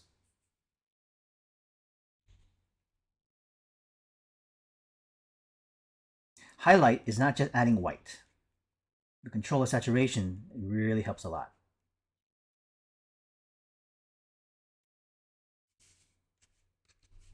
So I got some more surfacing details now. I'm gonna start hatching on top of here as well too. We'll throw in some shapes, lines that kind of indicate where cast shadows, shadow shapes are. Maybe a little bit of form shadow right there. Shadow play down here. Into the forearm. Additional, just like surfacing, texturing, little spines.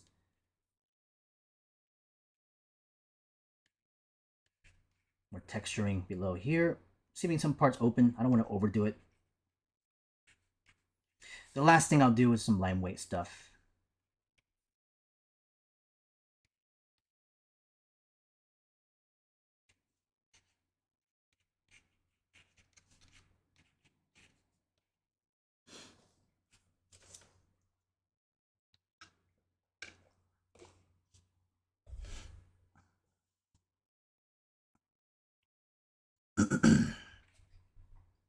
Owen is saying you're 14 years old. He wants to be a concept artist. I do studies every day, but should I be concerned about creating a portfolio to show someone like you to get out there? Not just have sketches to show. Well, are you looking for a job at 14 to do concept art? I mean, I highly doubt that, right? Obviously, you're still in school, um, and that you're going to eventually want to get into the world of design, maybe in games or animation. But again, it's okay to dream, but you don't know exactly what you want to do just yet. I mean, you could say that, but things change.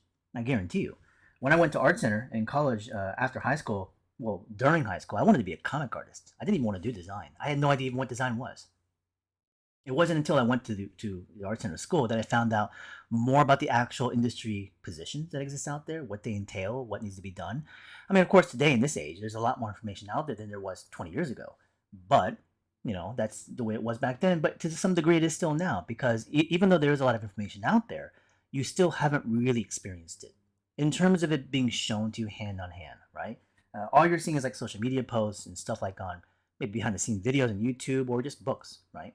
So it's not that you have real context yet of what those actually mean in terms of what they entail in terms of the job. A lot of times they're also fantasized. There's a romanticization of the field of industry that we're in. If you do like concept art, only drawing and painting cool stuff every day, and that's not true. You know, You're going to be doing some very boring, meaningless stuff a lot of the times. And also on a technical level, stuff that's also very, very monotonous. But that's the job and what we're supposed to be doing, right? But you'll get that information as you get further progressed. But right now, I would say the most important thing you should be focusing on is what you're talking about right now. Is that you're studying every day. But are you maybe spending too much time trying to make something for others, and maybe you're not really making enough stuff for yourself, right? Because in time, I would say taking it more seriously, being able to produce portfolio level pieces are important, but there's a time and a place for that. I don't think right now at 14 is a time and a place for it. What you should be doing is exploring, right? Exploring the different techniques and materials, digital to analog, genre types, themes, subjects, from characters to creatures, and maybe you don't even know exactly what the separations are between them, but find out. Copy people's work, make your own stuff, make products, make prints, make comics, do all that kind of thing, right? The more you experiment, you start to kind of hone in on what it is that really connects to you. Because then we're talking about something that is not just about a job. We're talking about a lifelong endeavor, right? Um, and a job may be just a byproduct of it, but it's something you're going to want to do for the rest of your life. So when you start to really hone in on the things that you really love doing, then you start to find out ways of actually making it something of a career, right? But not right now. I mean, I understand, especially when it comes to in this day and age, and even back then, where from friends to family, and definitely from yourself, we take things as seriously as possible because we want to get out there and succeed. And as I talk about this stuff, it sounds also serious because to me, these are serious subjects. I don't take them very lightly when people ask this kind of question. And I'm not just saying that you should just be loosely playing around with no sense of intention or plan. What I am saying though is I give yourself an opportunity to grow into things. Don't rush. But it's good to dream. It's good to have things you're shooting for, right? Finding and seeking those kind of answers through curiosity. Definitely keep doing that. And if you can retain that through most of your age, that sense of curiosity and want, that's a quality that I think can take you a long way. Sirius is asking, what is design? Design is basically problem solving, right? Design is not always even just kind of visual drawing. If we talk about design in the world, let's say like industrial design or product design, it's about being able to make our lives easier, right? What is something out there that is difficult in our everyday world? From let's say household items to kitchenware to even all the way up to even levels of military level stuff, right? What are some things in terms of that kind of interactive aspect from the individual person to the actual product, the things that we all interact with every day, and how do we make that more streamlined, right? There can be poor design out there. A simple one that I'm sure you guys have maybe even seen before in the past. There's a great YouTube video I think that's out there based on like poor design indoors. You know, and if you look at a door, I mean, there's a lot of things on there. There's the visual side, there's the materials, and there's actual text, right? Um, and does a door communicate clearly as to how you're supposed to interact with it? And how many times have you like pushed on the door, didn't open? You're supposed to pull it or turn the dial or something like that, but you don't know. And there shouldn't be any thought. It should be something very instant in terms of its pickup as a visual read. And a poor design could be based on a poor communication, right? So it's not even also about just kind of visually drawing something out. It's about how do we just solve issues in our everyday world around us. But if I now channel that into our world of entertainment design that incorporates storytelling, and we have things like this that don't exist, how do I design something now that's supposed to communicate to an audience and make them feel a certain way? How do I respond to them in a way that I want them to? Is this dragon supposed to be something kind of like, like I said, I talked about some words earlier. I want it to be kind of like lightweighted and also very kind of like, um, bird-like in many ways, where it's not going to be so heavy and so dominating as an appearance. Very, very kind of like springy, maybe speed-oriented as well too. Something that has a bit of an aggressiveness stance to it. So I use these words, and I'm trying to communicate those things to the visual as well too. So design is about communication, problem solve to be able to communicate. Then you have to apply, right?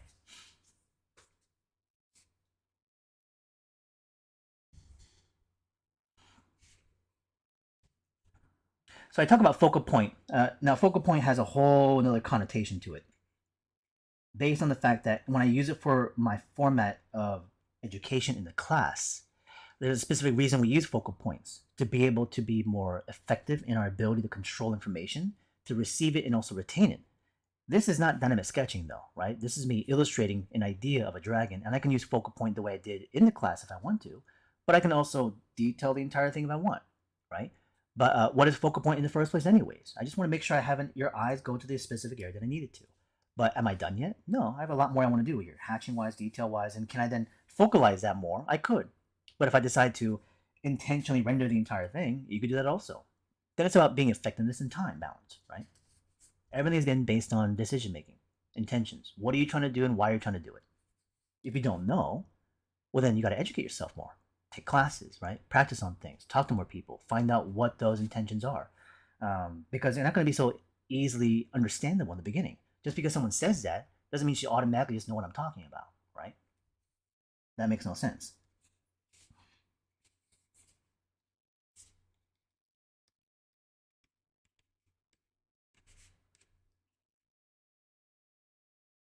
We're going to go back to the head a little bit here, kind of pushing on some darks again. All this kind of textural information, I'm not going to put it in the legs as much. I don't need anywhere else really. I'm just going to pretty much leave it where it is. This is more than enough detail.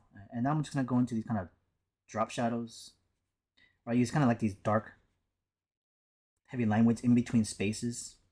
What I do that for is to create a little bit of a separation between elements.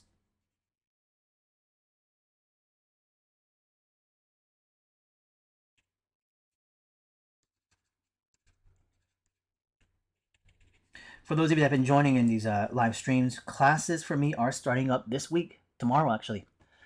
My dynamic sketching bootcamp 5-week program is starting tomorrow. I will have another one Wednesday, and I have a figure drawing one on Thursday. My in-person classes start in 2 weeks, I think. Not this Saturday, but the Saturday afterwards. So if anybody's in the local area looking for classes, anybody's looking for online experiences, the registration is still open, but I will shut them down probably sometime this week. So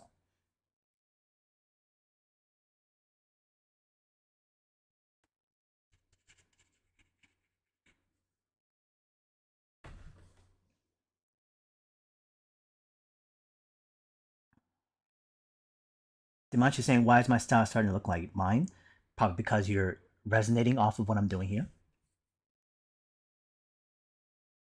If you're sketching with me, anybody else here who is basically following along with a similar subject matter or your own creation, as you listen into things, as you watch someone else draw, it can't be helped but also imprint off of that.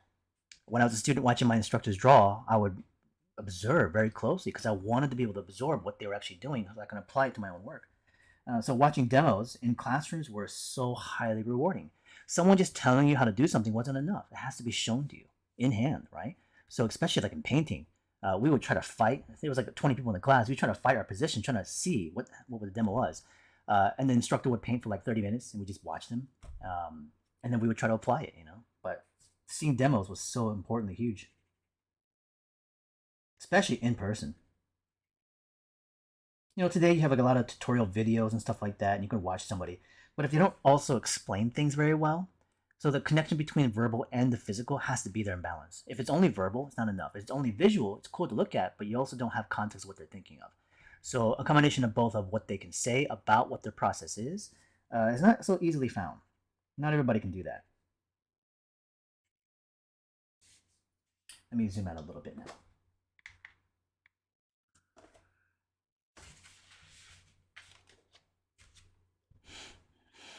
John Albert saying, could there be only one focal point? Could there be more? That's your choice. As I said, decision making. And as you then have those kind of applications, you make the decisions of what you like and don't like. I could tell you what my opinion is based on what I like and don't like, but should that always dictate the way you want to do things? I would hope not. You can take them into advice and try them, but I would say, you know, that's an experimentational thing, right?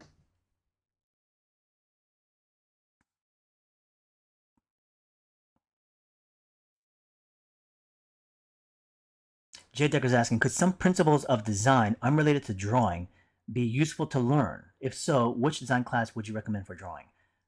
Like graphic interior design, architectural typography. Okay, so what Jay Decker is asking is, are there some principles of design in an education that you can learn that is not classically this kind of stuff of entertainment design, but in other fields of creative industry that could be taken to help? Are there some? Tons.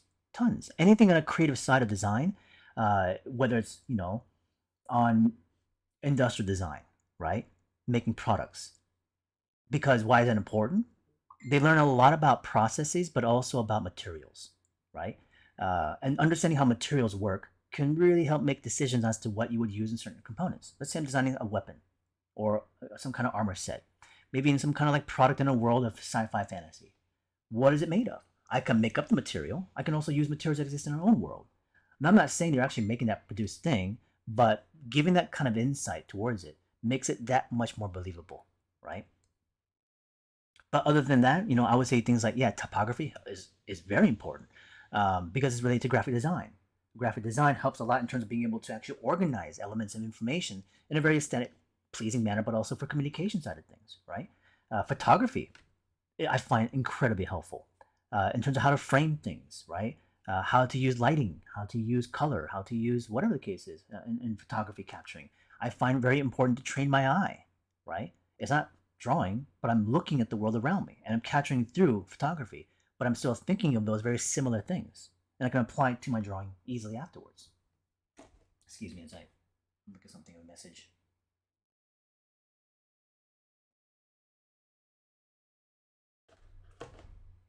Okay. I hope that makes sense, Jay Decker. What is the best low budget paper for watercolor art? I would say it's going to be the Canson watercolor paper, the cold press.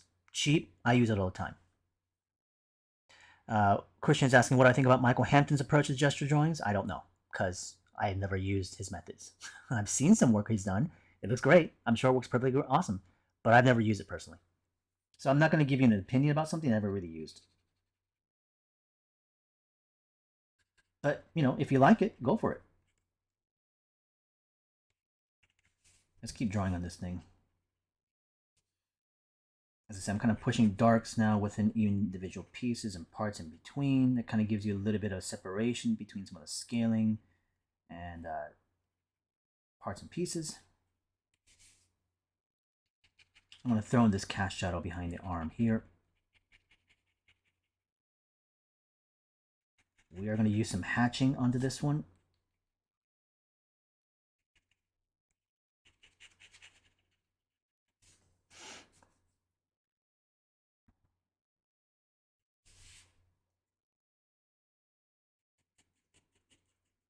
Let's have it drop down to the chest area here. A bit further down. This will then kind of frame the neck on top of the chest.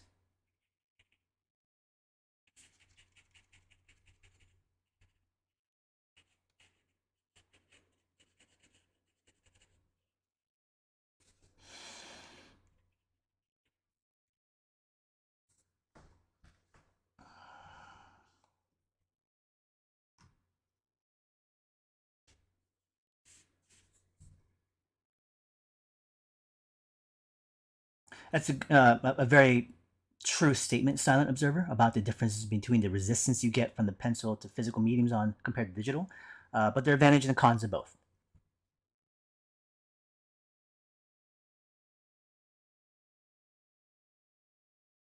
A Beckles, I definitely would hope that's how it's received, because that is definitely a lot of my intentions of how I teach.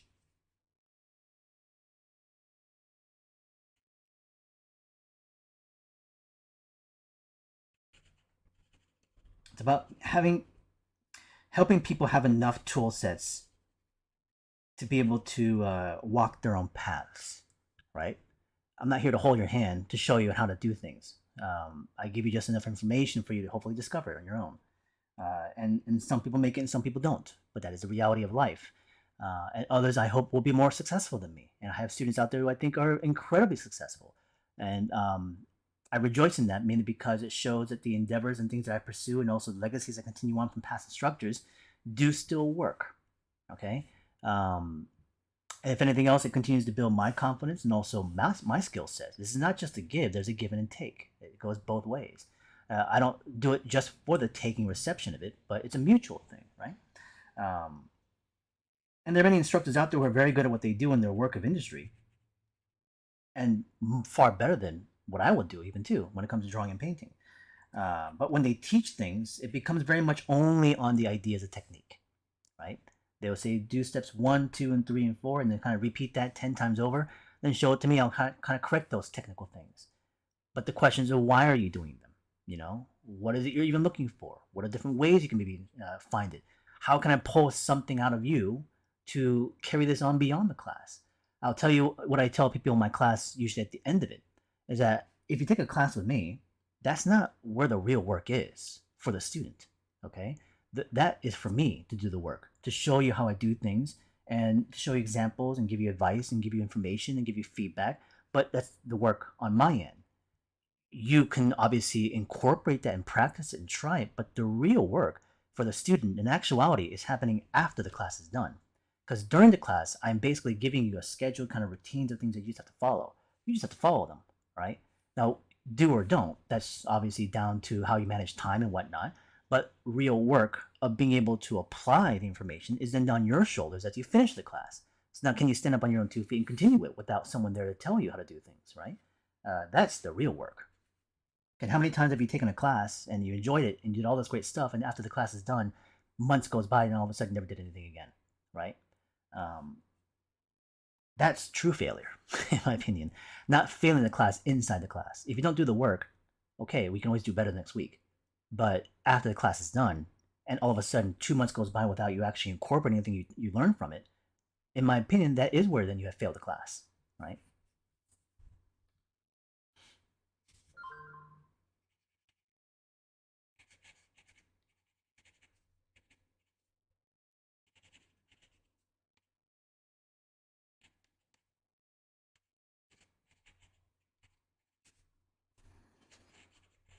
The wings, I'm going to kind of give it darker sections in between.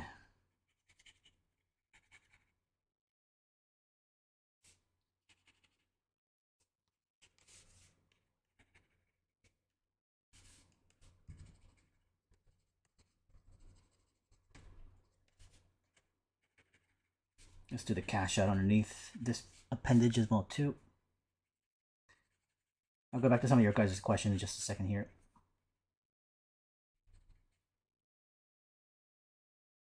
And let me also answer them while we're drawing.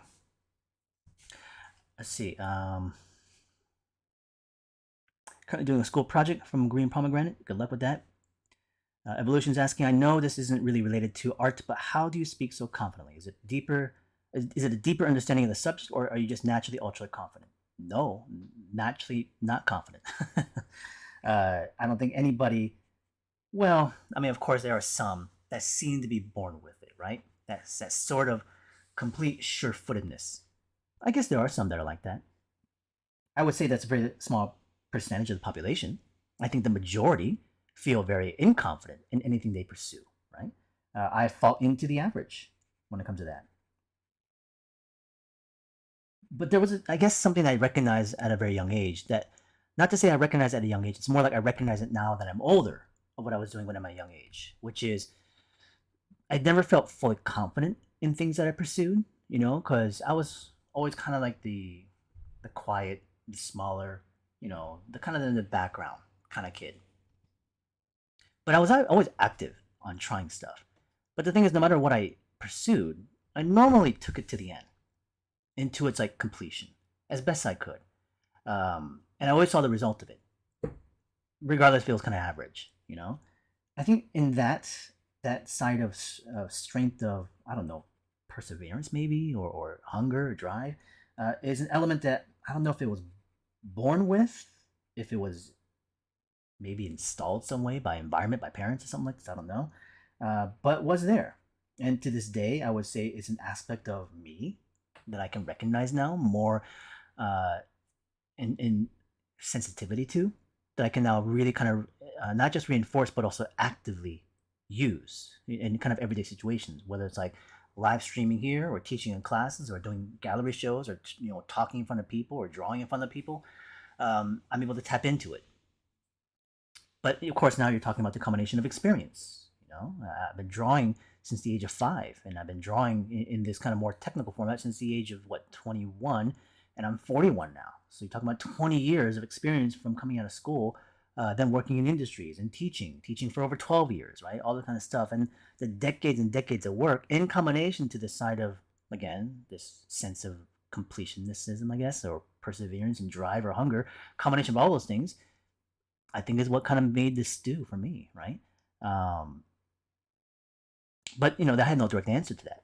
It's just more of thoughts in terms of what I think could be happening.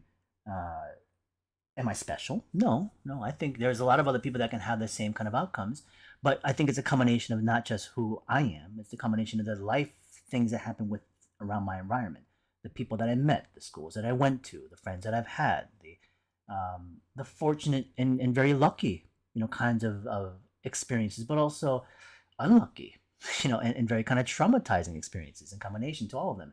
But the thing is, I'm able to package them into the light of being able to see them in a more positive light, right? Where a lot of things that can be very kind of more on the side of negative and unfortunate could be seen always as something of a sign of regret. But I don't see it that way, right? And a lot of you guys kind of know some of the stories about me. Um, Demanche is asking about the difference between hatching and cross hatching. Hatching is a succession of parallel lines. Cross hatching is a crossing of those lines, like a chain fence.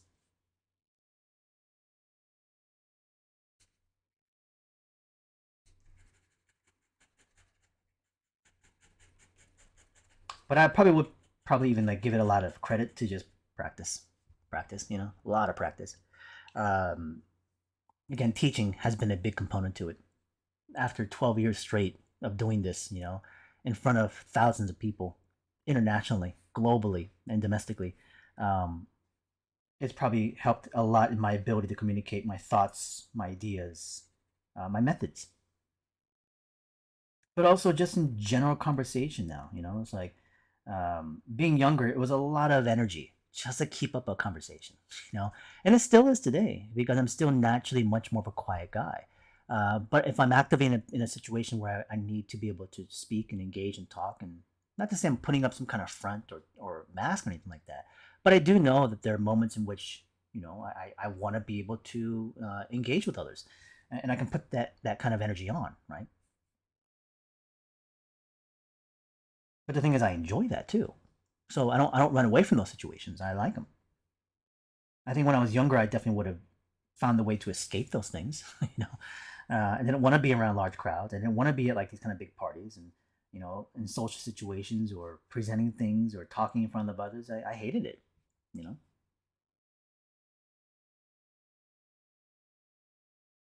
a lot of it was because I was just very concerned of how others would see me.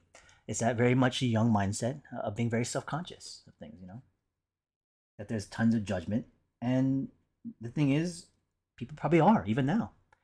But also, as you get older, you just don't give a shit anymore. You don't care. What does it really matter? What anybody says? At the end of it, I'm still going to be doing what I'm doing.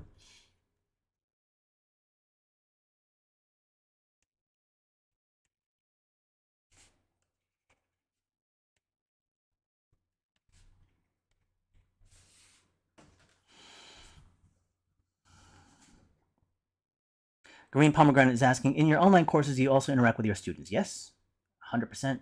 People that are fully signed in can ask as many questions as they want. I give them full feedback on their homework. I do drawovers on them digitally. And I spend a good amount of time with students online. I treat it no differently as if you would be in an actual classroom, except it's just digital.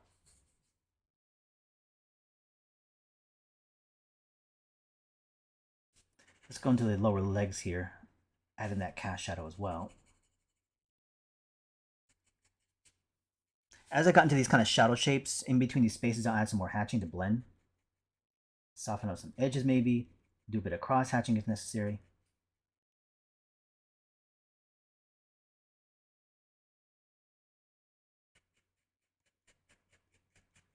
So I'm using shadow shapes to really help kind of push on where details will go.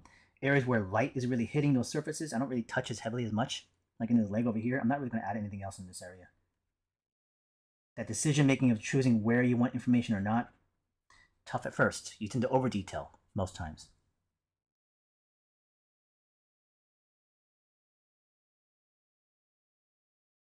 Alejandro's asking what my opinion on the grading system on education, um, that it's more important the grade than the actual learning of the subject. Well, okay, it's not a delicate subject matter, but it does entail some thought, in terms of like balance, right? I'll make this quick. Uh, as an example, being in, let's say, my experience of being at school, Art Center College is where I went to. Um, I come from obviously, an Asian family. So with Asian families, it entails usually where you're able to hopefully perform to your best of ability. So grades is usually a sign of that, right? Not in terms of this, but the documented grading that tells you, the person who's maybe paying for what you're doing, like your parents, that says you're doing a good job, right? So does that matter? Well, for Luke, this is also not a lizard. It's also a combination of a dragon lizard, but in combination to also a cassowary bird. So you're seeing the frills and the leg structuring of like a bird, similar to the frills and the bird legs of this dragon. Any case, going through that school at Art Center, um, grades didn't matter because when I was growing up, during even like in high school, I wanted to make sure I did well. Not only because just for family and parents, because I also come from being the oldest of four siblings, so I always felt like I had this sense of duty to be able to perform a certain way. So I always pushed myself in certain things. Now I wasn't average. I was an average student in high school. In basic academics, I was kind of whatever, B level student. Okay, um, but during art center times, I was doing work that I also really enjoyed, drawing, painting, that kind of stuff. But they are being graded. First, let me just kind of tell you, uh, from the professional side, okay, being a professional working in the industry, the grading systems don't matter, okay? They don't matter when you graduate to apply for a job because your portfolio is everything, right? Never in a job interview will they ask you, what was your GPA in high school? What was your GPA in college? They're never going to ask you this.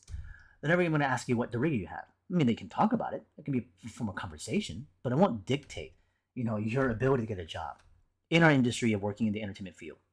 The only reason why the grade matters is because you just want to be able to continue going to the school, right? So as long as you're able to just maintain a certain GPA to stay there, I mean, that's all that really matters in my opinion. Instructors that teach at those kind of schools, well, you should also tell you this kind of stuff, right? Where they should say that, it's more important that you get as much as you can out of the class in terms of skill set and learning and also maybe connection to people rather than just trying to get the best grade. All right. So, but it's hard to let go sometimes, especially when you come from a certain background, um, where you feel like the grades are super important, but they're not. Okay. Uh, but again, it depends on the field, right? It depends on the field. In our field of entertainment, art, and design, if you want to work in the film industry, animation, games, making comics of your own stuff, and also on a corporate level, working at companies and brands, all that matters is your resume and your portfolio. Definitely networking, people who you know. Yeah, but the grades don't matter. I graduated Art Center with a relatively. I got honors in Art Center. I think I got like a 3.5 something, 3.6 GPA graduation at Art Center. And at any point in the future, did that matter or come to a point of importance? Never. Okay. So that means I could have had a 4.0 GPA or a 1.5 GPA. It wouldn't have made a difference in the outcome, right? So why would being in a class in an art center, why would it be important to not get a good grade?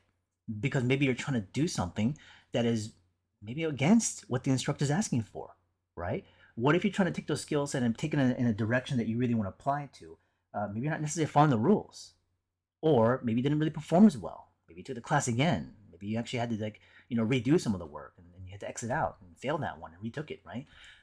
There are many reasons of why the performance in the class can vary in terms of its grading situation.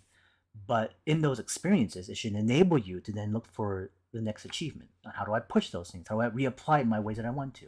How do I take that information and education I'm paying a vast amount of money for and make it actually valuable for me, right? Instead of just trying to get a good grade to satisfy somebody else.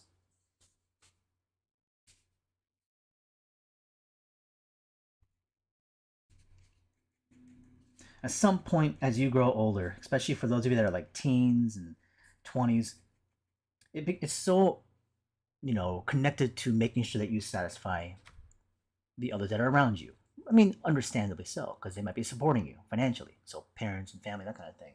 But eventually, at some point, as you mature, you got to be able to be self-sufficient, stand on your own feet, and do things because you want to do them. Right? Life is short, so you can't always conform for the needs of others. And it's not to say that you shouldn't help others. I'm saying you got to be able to help yourself first, to then help others. Right? If you're still struggling, stressed, anxious, and all those things, how are you supposed to help others then? Right? At that point.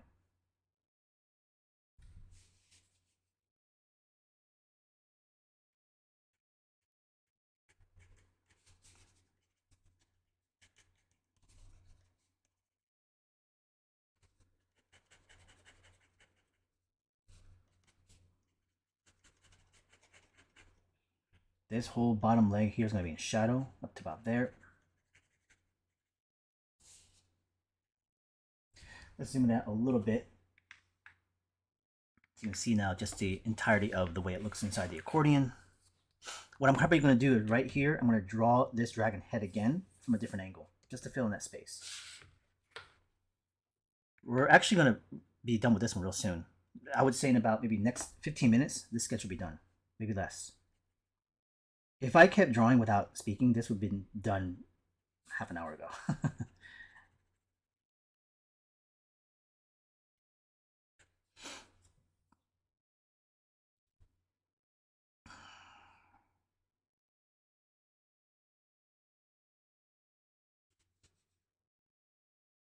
Okay, just seeing if there are any questions. Anyways, we've been on for about maybe 2 hours now, so we're probably going to go for another half an hour. I'll probably get a start on the head over here. I don't know if I'll fully complete it just yet, but it'll get enough going. The next time I'll be live again, I had mentioned this idea of doing another live stream that will incorporate the kind of the communal sketching and drawing on Magma Studio, which is still the intention and plan. So next Friday, probably around 11ish a.m. my time, I'll probably do it at that point. I'm only going to invite people, based on first come first serve. They have to have a tablet, they have to have a Cintiq, and whatnot. Got another spot in here.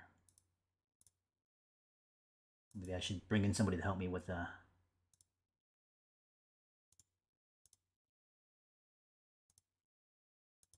see, move. There we go.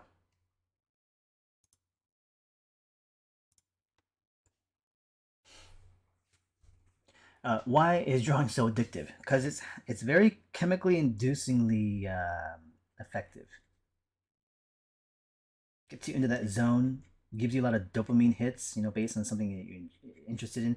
Also, just from the aesthetic kind of stuff, and you look at things, it kind of triggers in the parts of the brain that you find pleasing.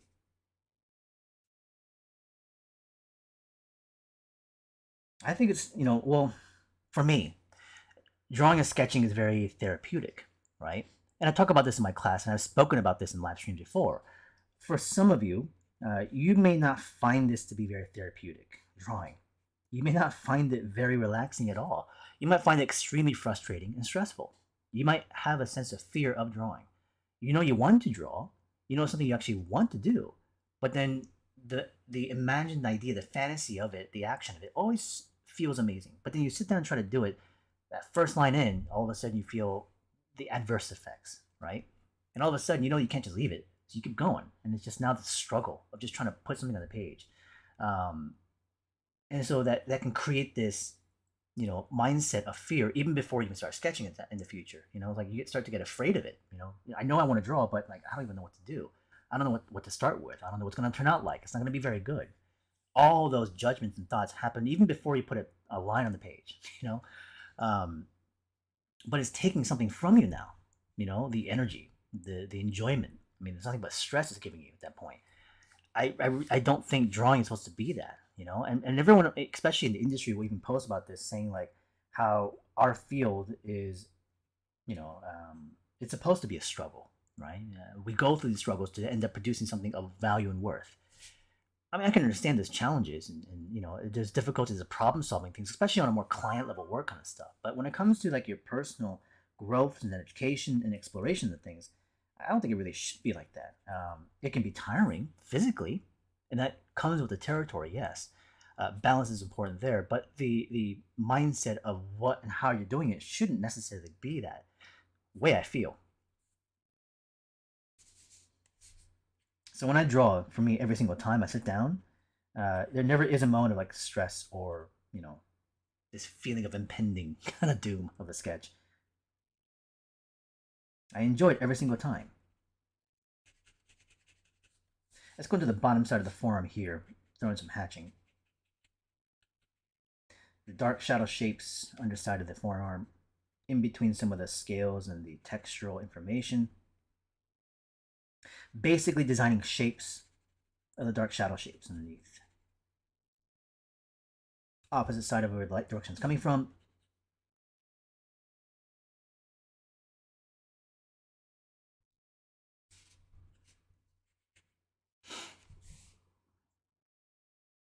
Jay Decker's asking, how would you recommend approaching having to study all the different fundamentals, starting to find it difficult to balance all the different subjects you need to find? Yeah, exactly. So it'll take you potentially some of these things in a lifetime to be able to balance properly.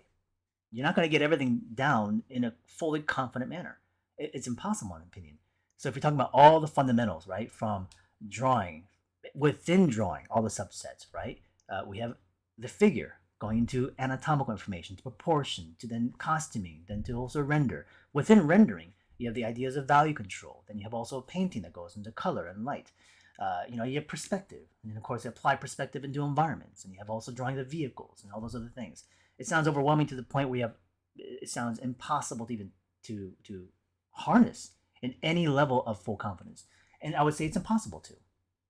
It would take a vast amount of time to be able to get to those levels that you want.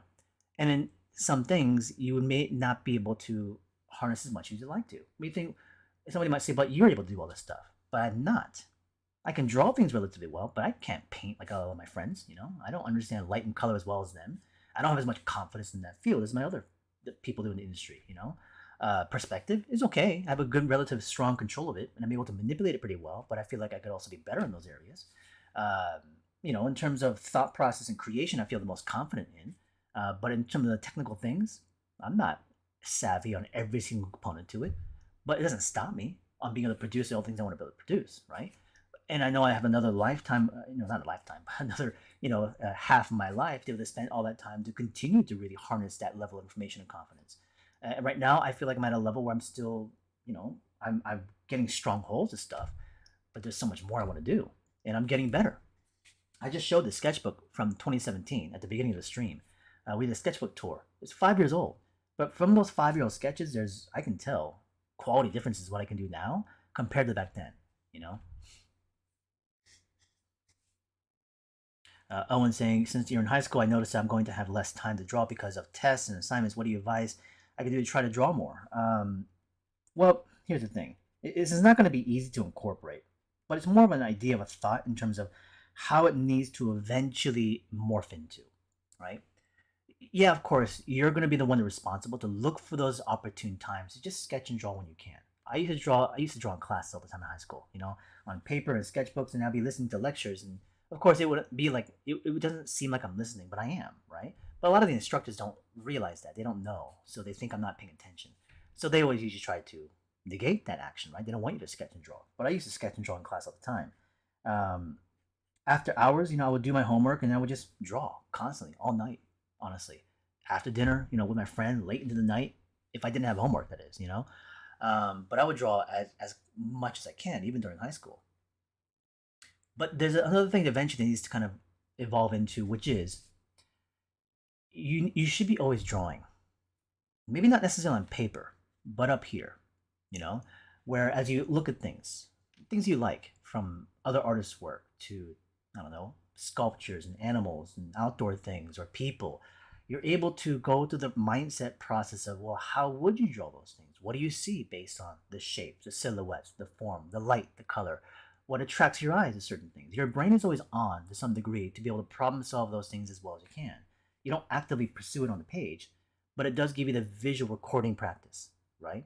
So my mindset is always there. Even if I'm not sketching, every day my brain is actively just recording things. And I'm also thinking about, man, that shape over there, or this posing on that one. For instance, I was thinking about my last trip to San Francisco this last weekend, and I sketched, a bit, couple here and there, a couple days. I was only there from Friday to Sunday, and on Saturday, that is, we I went to the California Science Center, and me and my girlfriend walked there. So it was about maybe a 30-minute walk, about half a mile, maybe a little bit more. And we walked in through the park areas to get to the California Science Center. Beautiful location.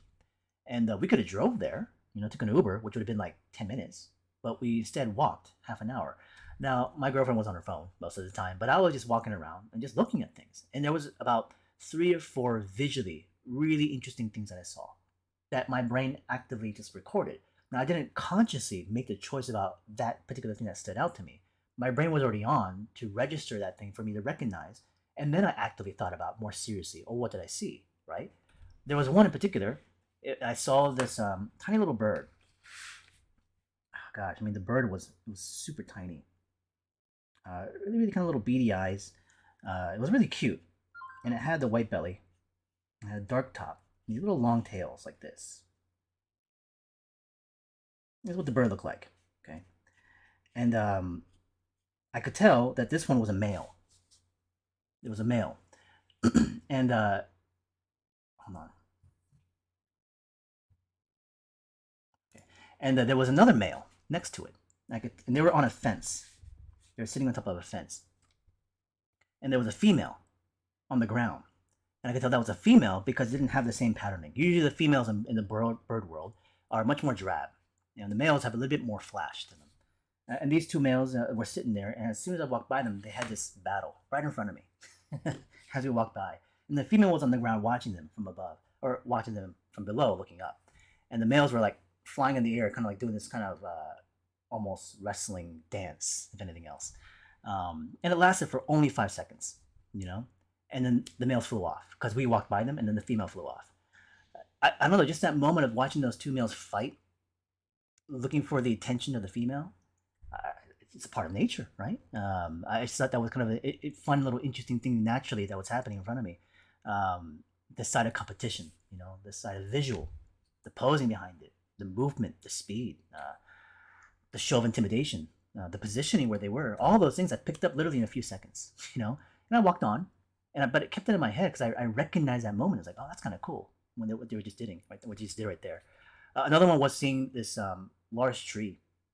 It was a redwood, and it got the pine leaves and that kind of stuff on it, but it had those really low, like hanging, very wispy looking kind of like structures.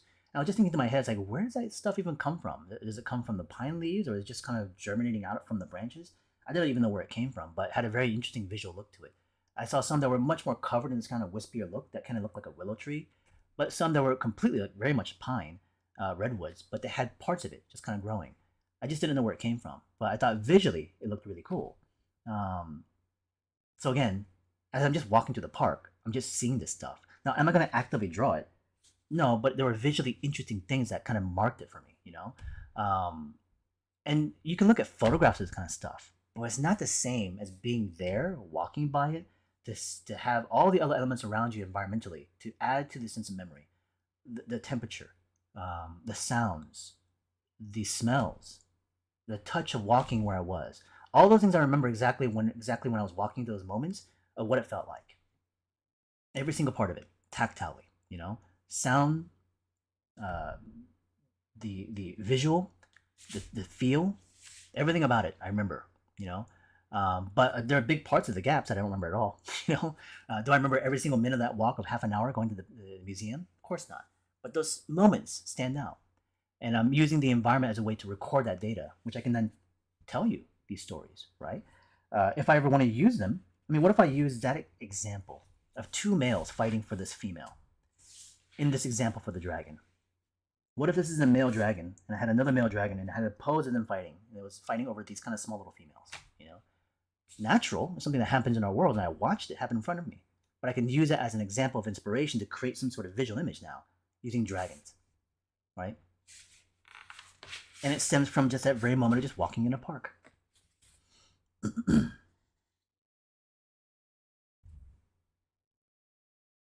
So hopefully that gives you a little bit of idea as to like how my brain is actively always drawing, not physically, but up here, right?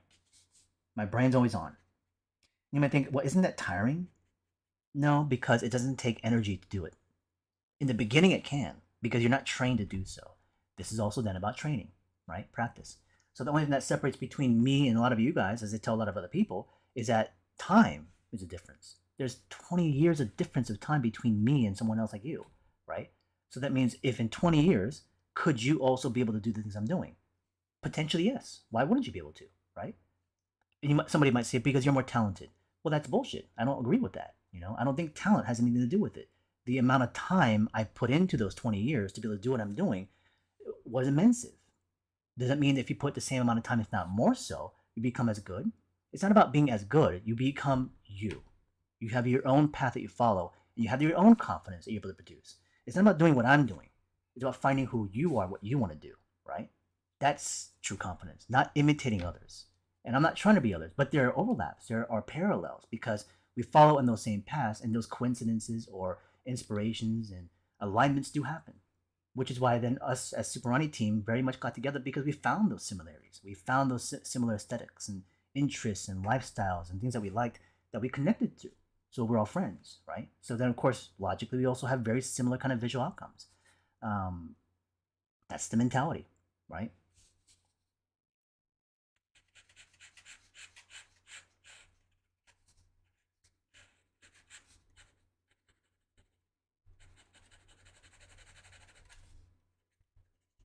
So then some people are saying like, oh, I get stuck. I don't know what to draw. I have a hard time drawing out of, creatively. It just things out of my head. I mean, I just told you three or four different things in my one little experience that I could use as a format of drawing. I have a never-ending, just a feed of information out of my brain. If I sit down and I want to draw with you guys, there's never a moment where I can't think of something I can't draw or think of not to draw. There's always something there because it's just my brain just kind of says, "Oh, remember this? Remember that? Remember this from like a couple days ago? Remember that from years ago?" And I'll just take that information and just pull from stuff that I just like and instant decision making. I'll just act on it because I'm also doing this for me. If I was doing it for a client, it's a different thing. If I'm working for a job, I have to require then the information from them, right? So I have to go back and forth and collaborate and get the information and data.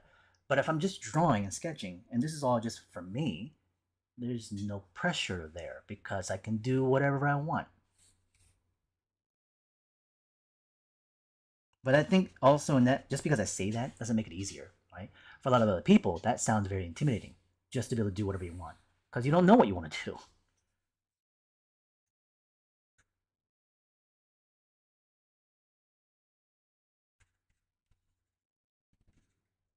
Again, what is that separation then? Time only, just time. That's it.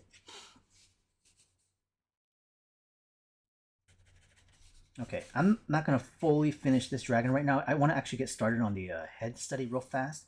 We'll just kind of fill in this really simple gap right here. I'll get into the rest of this wing later on today, and I'll post it on Instagram. But I want to get started on this section right here where the head is on the left before we finish the stream today, because we've been going for about 2 hours and 15 minutes. But let's shift it over a little bit to the left. Let's zoom in out a little bit. And right in here, I'm going to draw this dragon's head again from a different angle. This time, let's do this. Let's put it from slight 3/4 front.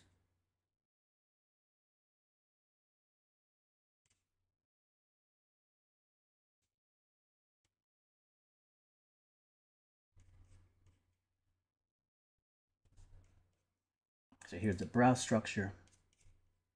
It's going to be the orbital cavity. This is that front snout.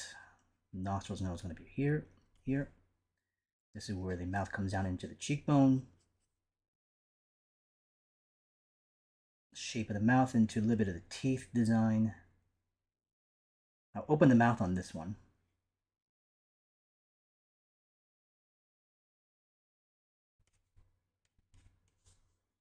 And we'll have the crest, the frill on top. And we have some extra pieces kind of going off the side.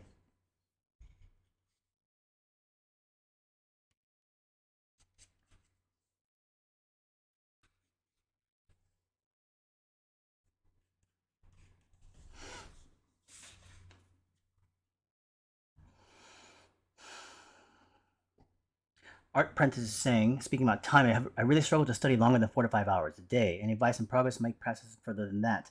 4 to 5 hours is pretty good, honestly. Do 2 hours, take a break, do another 2 hour, half, maybe 3 hours from there. If you're trying to stretch it to like 7, 8 hours, if you have a full day to do so, again, taking a lot of breaks in between is going to be the most helpful. Um, it doesn't have to be very long breaks in that situation when you're trying to go actually of longer hours. But I wouldn't try to sit in one single session for more than like 3 or 4. That's a bit long, in my opinion. So 2.5 hours is pretty good, maybe at most, and take a break there for about another half an hour, then get back into it. But use the entire day from that point, right? And then kind of schedule your days in which you would do that. You don't want to do that every day. Um, you know, some days you might want to just do a couple hours here and there. Other days you can definitely do more. But as you then start to kind of schedule your time best and when to do that kind of stuff, you can better also plan for it to make sure you're rested, right? Because being rested is important. If you're tired and sleepy, you're not going to be able to manage it. You're going to fall asleep. Your eyes are going to go unfocused. That's a big key sign and awareness of something you have to be careful of. As you're drawing and your vision blurs out, that means you're really tired. You can try to push through it, but I guarantee you won't make it.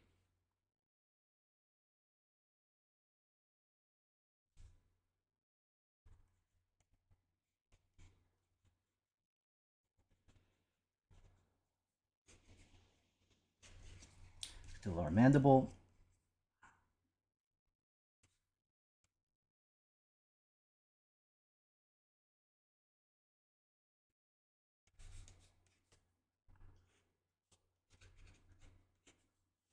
And we'll have the head turn.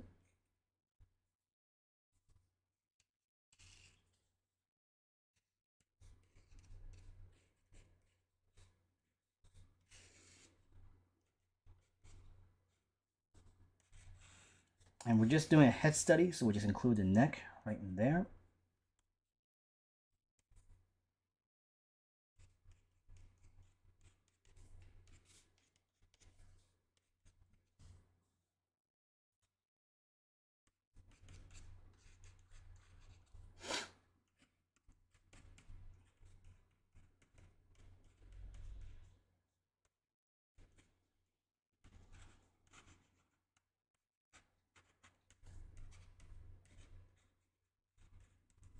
Drooling and spitting.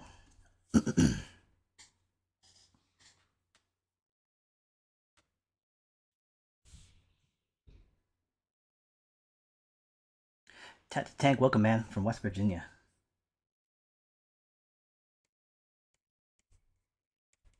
Again, we're only going to go for maybe another 15, 20 minutes at most.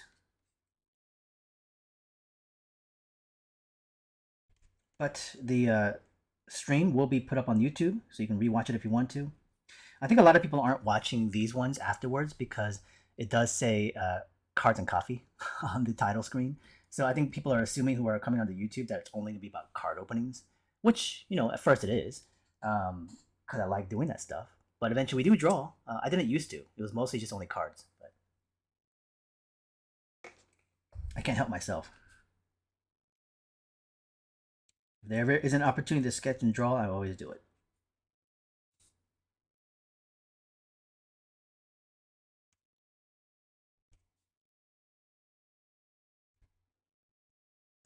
It's about 6 p.m. right now. Actually, I wanted to watch the game, the NBA game. Let me just make sure it's on right now.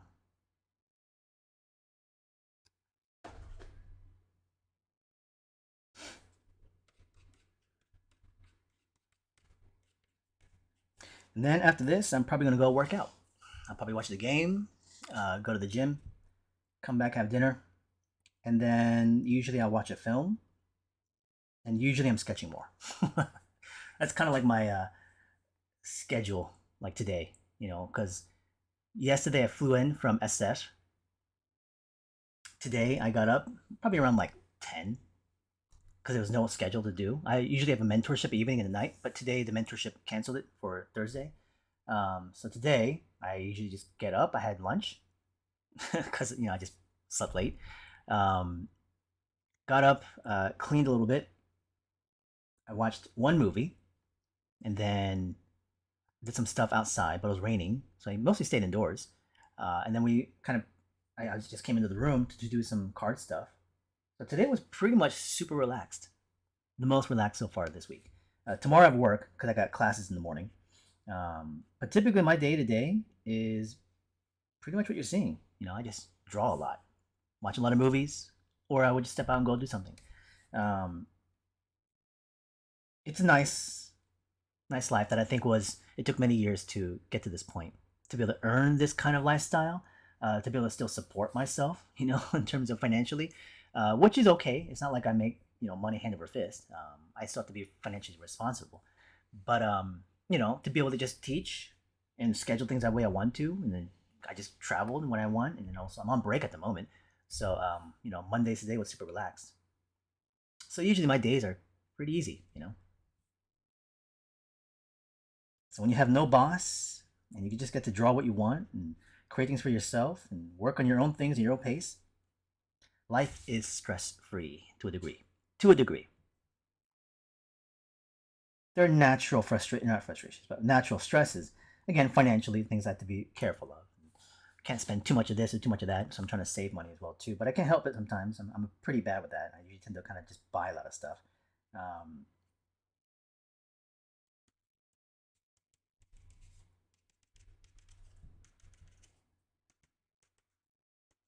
Somebody asked about me doing like a life kind of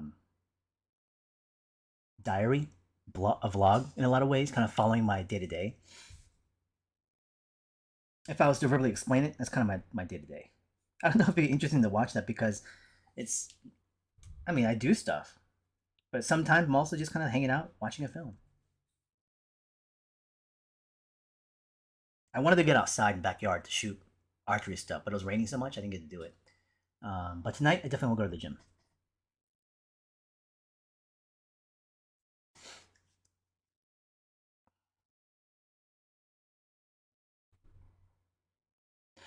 Oh man, Donnie, is that right? They postponed the Giger show till 2023. I had no idea they did this. I didn't get an email for that. So I'm assuming that you didn't get an email either. That sucks. You flew all the way out here just for the show to have it canceled. That's kind of ridiculous, man. And I bet you, of course, they didn't do anything about it. What could they do? Um, I actually tried to email them because I bought a ticket twice, and I was trying to cancel one. And I emailed it. I never heard from them. So their system was kind of weird, like signing up for tickets and stuff like that. Obviously, it was official, but there wasn't a lot of information, you know. Um, and then I kind of, just forgot about it, and I completely forgot the show was even this month. And I didn't even go because I got no reminders either, so I had just completely forgotten it was even happening. So for you telling me that, it's like really unfortunate because I'm sure you may not be the only one that experienced this. I hope there's enough people vocalizing this for them to do something about it.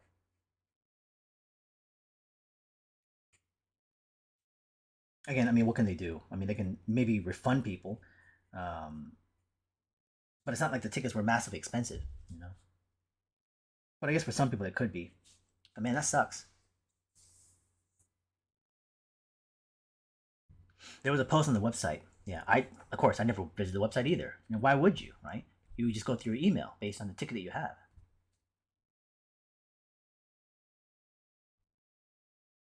Yeah, that sucks, man. Yeah, sorry to hear that. I hope you had a good time in LA though.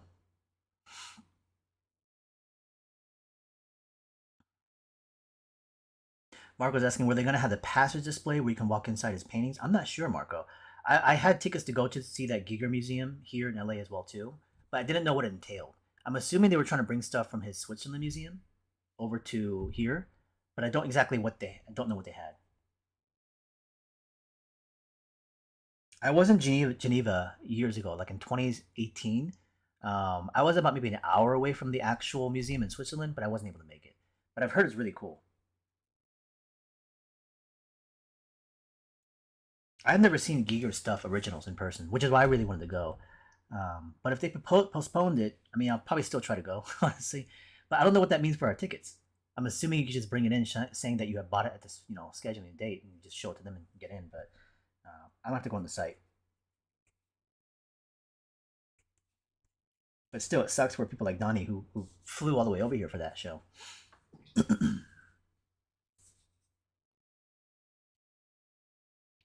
Sorry, we're actually just drawing the head right now. Let me just zoom in a little bit so you can see it better.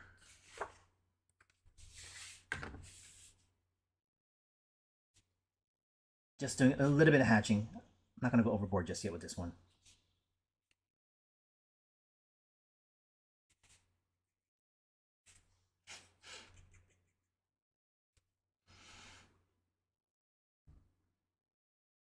Yeah, exactly. So you can't just fly back.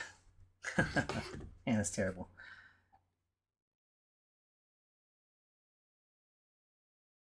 Especially when you've been planning for it for like months.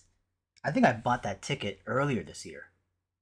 Like when it first announced it is when I bought the ticket. So for some people planning for that thing with their trips, man.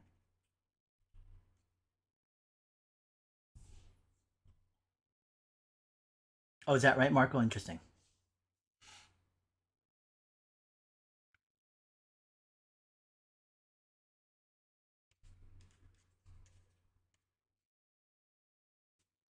So for those of you that have been kind of joining a little bit late today, we did just do a dragon demo drawing sketch because we were talking about dragons earlier today, and it stems from studies of a bird that we looked at the California Science Center Museum.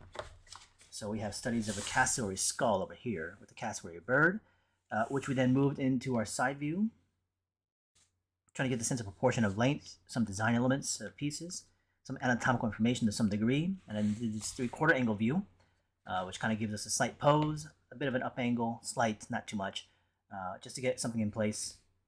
And then we kind of just move into this head study, just to get a different angle of it, slight different pose, mouth open.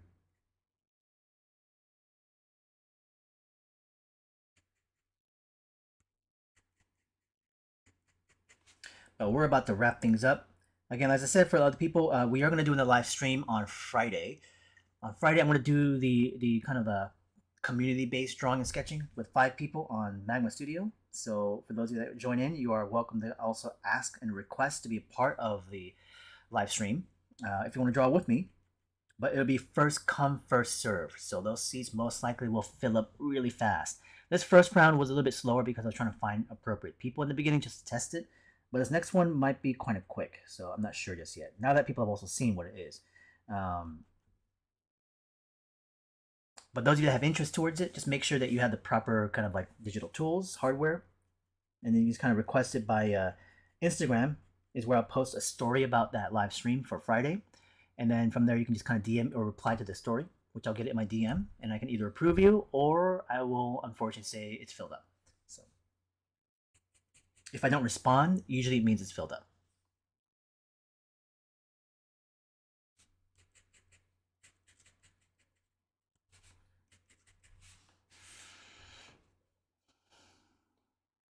Oh, so that's what the website said. They wanted to. Oh man, 50 people showed up. Oh man, that's terrible. That is a cluster. I don't know how they can get away with that. They had a whole year to plan for it, and their excuse was they needed more display space for their art. That should have been something that had been taken care of a long time ago. That means their space wasn't designed properly. Um, yeah, that sounds like something in management of an issue, miscommunication. That's a bit poor of quality, in my opinion. But at the same time, it's also how the industry kind of works. Communication usually gets lost somewhere.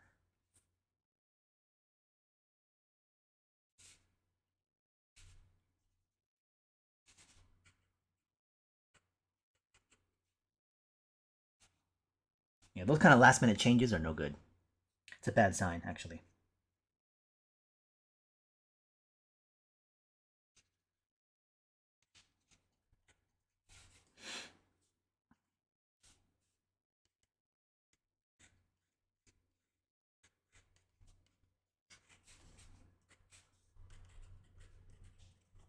Okay, well, we have these dragon editions now, these pieces.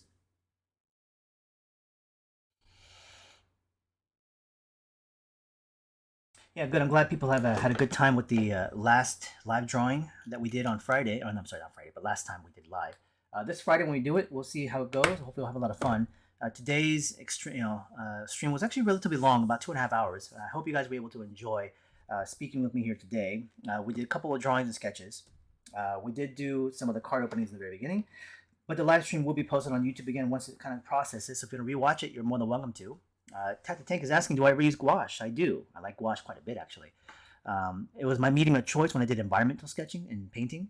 But gouache can be difficult to use if you don't know how to use it with experience. But it's one I would say experimenting and playing with. It's great. So anyways, if anybody has any last comments or thoughts, please share. If not, thank you guys again for joining in. Hopefully I'll see some of you guys back on Friday. My classes begin this week on Tuesday, Wednesday, Thursday. If you're still looking for a class experience, do go to my website, peterhanstyleart.com, and you'll find information on their classes. If you're looking for some sort of sit-in position, it's still available. Classes online are very much like this, where there's a lot of interaction, back and forth talk with feedback, with lessons and lectures. They go for 3 to 4 hours a lot of times. And of course, next year in January, I'll be starting up a full run of classes again, which will go for about 8 weeks for those classes. And my dynamic sketching class will come back. I'll have a design class. I'll have my figure drawing class as well too. And that'll be 8-week programs for next time around. And that'll be like sometime mid-January, if anything else. So if anybody's, again, interested in taking classes, do look for that information up close. If anybody's local to LA, my in-person classes will continue next year as well too. So right now we're going to start up on Saturdays, not this weekend, but the next weekend afterwards. And in the future, I'm going to potentially do them as an 8-week course instead of 5. They're still going to be limited to just only 10 people. But in person, we go on location, we draw a lot. I do in-person demos. We do a lot of in-person feedback, and they also go about 3 or 4 hours. And it's a lot of fun drawing in person. So anybody who's in the local area or plans to even travel out, we've had a lot of students do this in the past. They would travel from different states, come to the California region for a couple months, and they would just stay to educate themselves a little bit. So you can kind of plan it where you take a bunch of classes in conjunction with others and get as much of the experience as you can and then head back to your prospective homes. The bootcamp iteration, I may not necessarily do as much anymore in the future, Jay Decker. I'll probably just kind of only offer my full classes from here on out. 8 weeks, to the full price. The bootcamp iteration, I just want to play with it for this year to see how the interest level was. And it's there, but I've been noticing that a lot of the interest is definitely wanting to get the full experience. So I'm going to make sure I get that pretty much as a year-long thing next time. Carlos, last question here is asking, what are your thoughts on art fatigue? Have there been moments in your job that helps you push forward over those humps? So apologies for a loaded question. Well, in terms of art fatigue, I would say a lot of it is derived from things where it's not really hitting your creative buttons, right? And you're trying to produce things that are the creative side of things on a job, but it's not something you really fully enjoy. So for example, working in the studio for me, one of my last jobs in the game studio, I was working at a company called Tryon, and we're making a game called Defiance. And it was fun. I worked on it for like 3 years. For the first year and a half, 2 years, it was pretty good. But then the last year, it was a struggle because I'm doing stuff that I didn't necessarily have full investment into. I didn't really enjoy it. I treated it like another job at that point.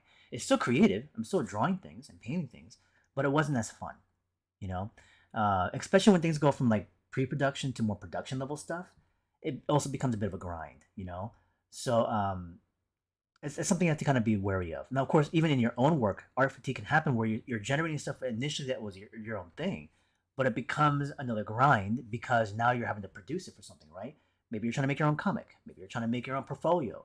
And that can become a little bit, like I said, grinding. So in those situations, how do I get over those humps? You have to be active on pursuing more of your self-interest of things. I know it's tough. It's really hard to balance, especially when you're working on stuff that's maybe like client work or your own work, and it's taking up a lot of times in the day. But you still have to give yourself a little bit of time for yourself to do other things. Like different hobbies really help.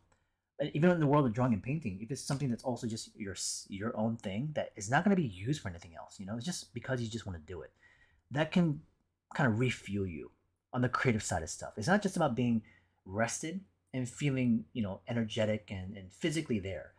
Mentally, you have to be there, so that interest and connection has to be engaged.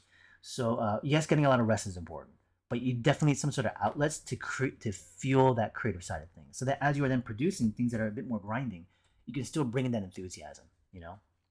That would be my suggestion, Carlos. Okay. All right, cool. Well, thank you guys. I will see you all next time, probably Friday. And if I see you then, we'll talk more. If not, in the future at some point, we'll do more. Thank you guys. I'll see you next time.